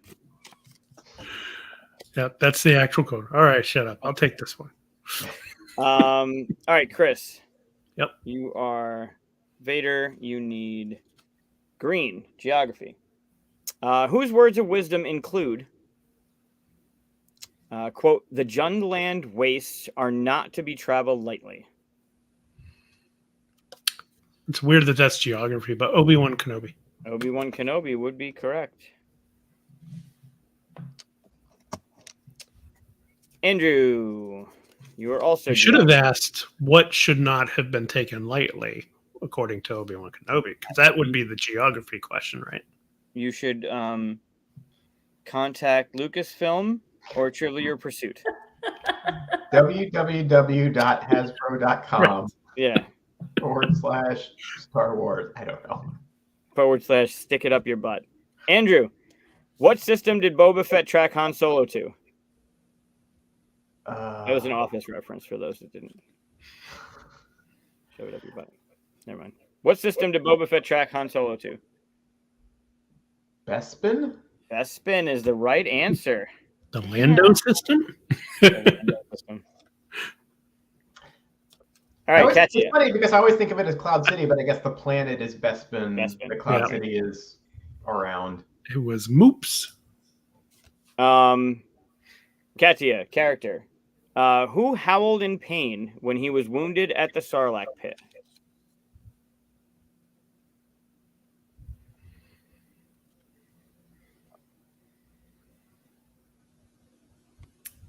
Let me repeat the question. Yeah. Listen carefully. Yeah. Who howled in pain? Oh, it would be Chewy. Chewbacca would be the right answer. Congratulations. Chris, you are Vader. You need a new category. So, droids, creatures, and aliens.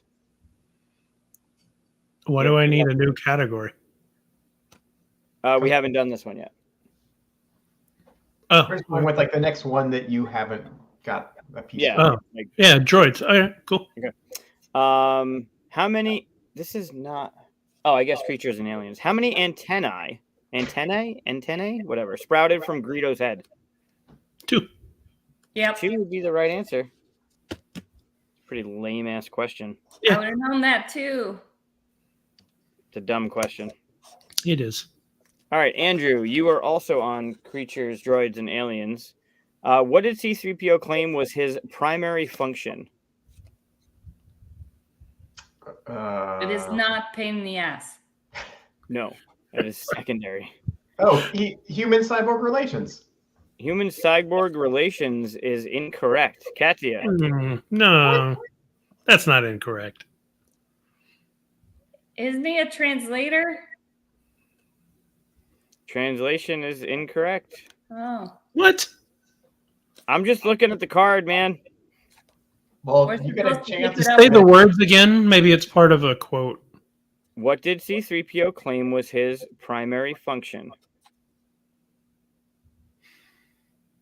Yeah, I was pretty sure it was the I'm human. looking for someone who can speak to. Can you speak Bachi? Yeah, I would have gone with translator. Protocol droid.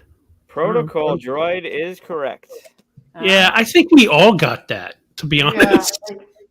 I don't think he does. Does he say he's a protocol droid, or does I don't remember. I'd have to go back and. I think he does. I think he first says he doesn't lead with human cyborg relations. He says he's a protocol droid. I mean, even the chat is. Yeah, I see it. I don't disagree. I'm just what this says is protocol. I think everybody got that one. So everybody's getting a pink slip. Let's do that. So. Okay. And that was directed at who? That was mine. Yeah. So Katia's up. Yeah. Yeah. All right. Who first realized that the offspring of Anakin Skywalker could pose a threat to him?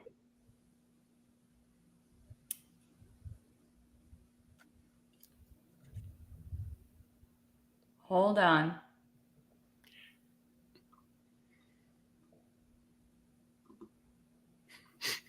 Hold on.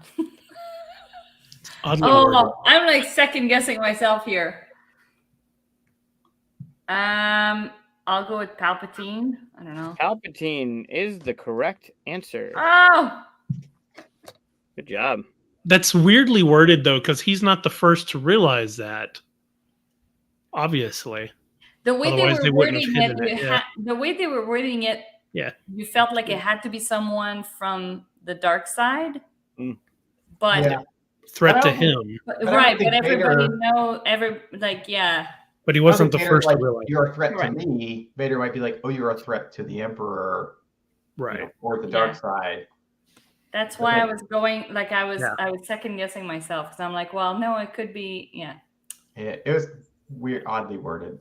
But Yeah. now remember, though, this is the original trilogy. Yes, I'm aware. So this doesn't. I mean, get it. no, it still counts because that's why they were hidden from him. Yeah. If they knew he was going to bring balance to the Force, they already knew he was going to be a threat to Darth Vader and the Emperor and all of them. Yeah. But the way the question was worded felt like it was somebody from the dark side. Right. At least you got it. Yep. I got it. I got it. All right. So this is Chris for the win. Is it all equal turns? It's fine. Yeah. I mean, I I've been started. going around, so And it's fine. I was also. Oh yeah, told- because I would be last to go, right? Because Andrew went first. Yes. Yeah. Okay. Yeah, Now you I need was to get it also told you wrong, buy so I slices can for get it slice. right. I mean, All right. good luck on this one. Oh, Okay, great. Oh, that was yellow. Oh, never mind. I fucked up the colors. This looks like orange. That's fine. That looks like pink, but it's not. Anyway, Chris, what were the last spoken words in Return of the Jedi?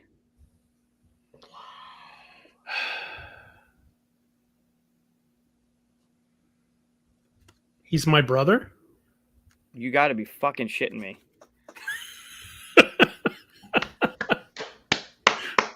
Yeah, there's a lot of stuff that happens after that, right? The whole party and Well everything, but nobody Yep, says yep. anything. No, it's just hooting and hollering after. Yep. So there it is. The last words are yub nub. Yub nub. That's what I said. Yub nub. Well Well done. done. There you go. You have brought balance to the Force. Yeah. Woo. Right? The prophecy is true. Nice. Well done. All right. Well, that was a lot of Star Wars, and the funny thing is, I could go for another 4 hours or whatever it is, but Dude. it's getting late. Ooh, it's a free. No, because it's a trap. It's a There's trap. a trap. Yeah, that's what we should have called the episode. It's a trap. You're going to be here for 3 hours. Still not our longest episode, though. No. Still not. Well, thanks everybody. Yeah, I mean, I really could talk forever about Star Wars, and it's insane. And enjoy every minute of it. I always love it. Even, I mean, there have been a few moments in the episodes where we've been like, didn't like this episode and stuff like that. I'll take all of it. I'll always be happy that it exists. Even if it's not exactly what I would have done or would want and stuff, I still love that it's there. So no bad mouthing Star Wars around me. Yeah. We ain't touched on Andor. Like we're getting great Star Wars content right now. Currently, as we speak, we get a new episode. I'm really enjoying it. Yeah. Yeah, we should talk about it next week or whenever we're all here. Yeah. Or at least whenever it's in case finished. of any conversations, like I have to make sure I'm caught up on everything. So I finished watching all of Game of Thrones, which is really built up to something amazing. And I watched all of Lord of the Rings, Rings of Power. I don't know if anybody's watching that. And I'm caught up on more. I finished She-Hulk. I was like, we have a lot of great content right now. Yeah. Yep, I'm all caught up on it. So, all right. So, Yeah, thanks for joining us, Andy. yeah, Thank you for having me. And always fun. I was really looking forward to this. I was, excited to, recap my Essen experience, and I hope y'all get a chance to all attend one day. It's, I feel like it's something that's on every gamer's bucket list, and rightfully so. So hopefully y'all will get a chance to attend. But I was bummed that I missed. I don't know if y'all talked about it when I was at Essen. Like I was bummed I missed QSCon, and hopefully I can make it next year for that. It sounds like it was a lot of fun. It was. You'll see next That's year. a good idea for an early future show. Yeah. Yeah. I think we've do one. I think we may have already done that, but it was a while ago. It's been a while. Yeah. But yeah, it's always fun. Yeah. So we will see you, everybody. Oh, I forgot to do announcements at the beginning of the show, like I said I wanted to do. So announcement is I won't be here next week. So it'll be a great show. And Mike and Katia, you guys are gonna do something fun that we haven't planned yet, but we will. We soon. did, didn't we? We have some. Yeah. I mean, I haven't we haven't announced it on a thumbnail and all that stuff. Oh, right. But we already know what we're doing. Yes. I think. Yes. Yep. Right. Yeah, we have Danielle coming, right? Yeah, Danielle Reynolds from Underdog Games will be on. That's a bit extreme. I'll be back. It's not like you're going to be on somebody else's live stream instead. It's like, nah, I don't want to do my own show. Well, Yeah, that's something. We're never allowed to miss our own show to go on somebody else's show. I might be on one, but anyway. It's work related. It's fine. Wait, let's do that again then. It's work related. It's fine. All right. Well, thanks everybody for watching. and participating in the chat. If you're watching this later, thanks for watching. And we are we going to Discord after this? It's pretty late, but sometimes after the shows, we go to Discord. If you want to come with us, links in the description. Like and subscribe and do all that stuff. Yep, like, subscribe, all that stuff, all that important stuff. All right, thanks everybody. Oh, there you go. Always. Always. I'm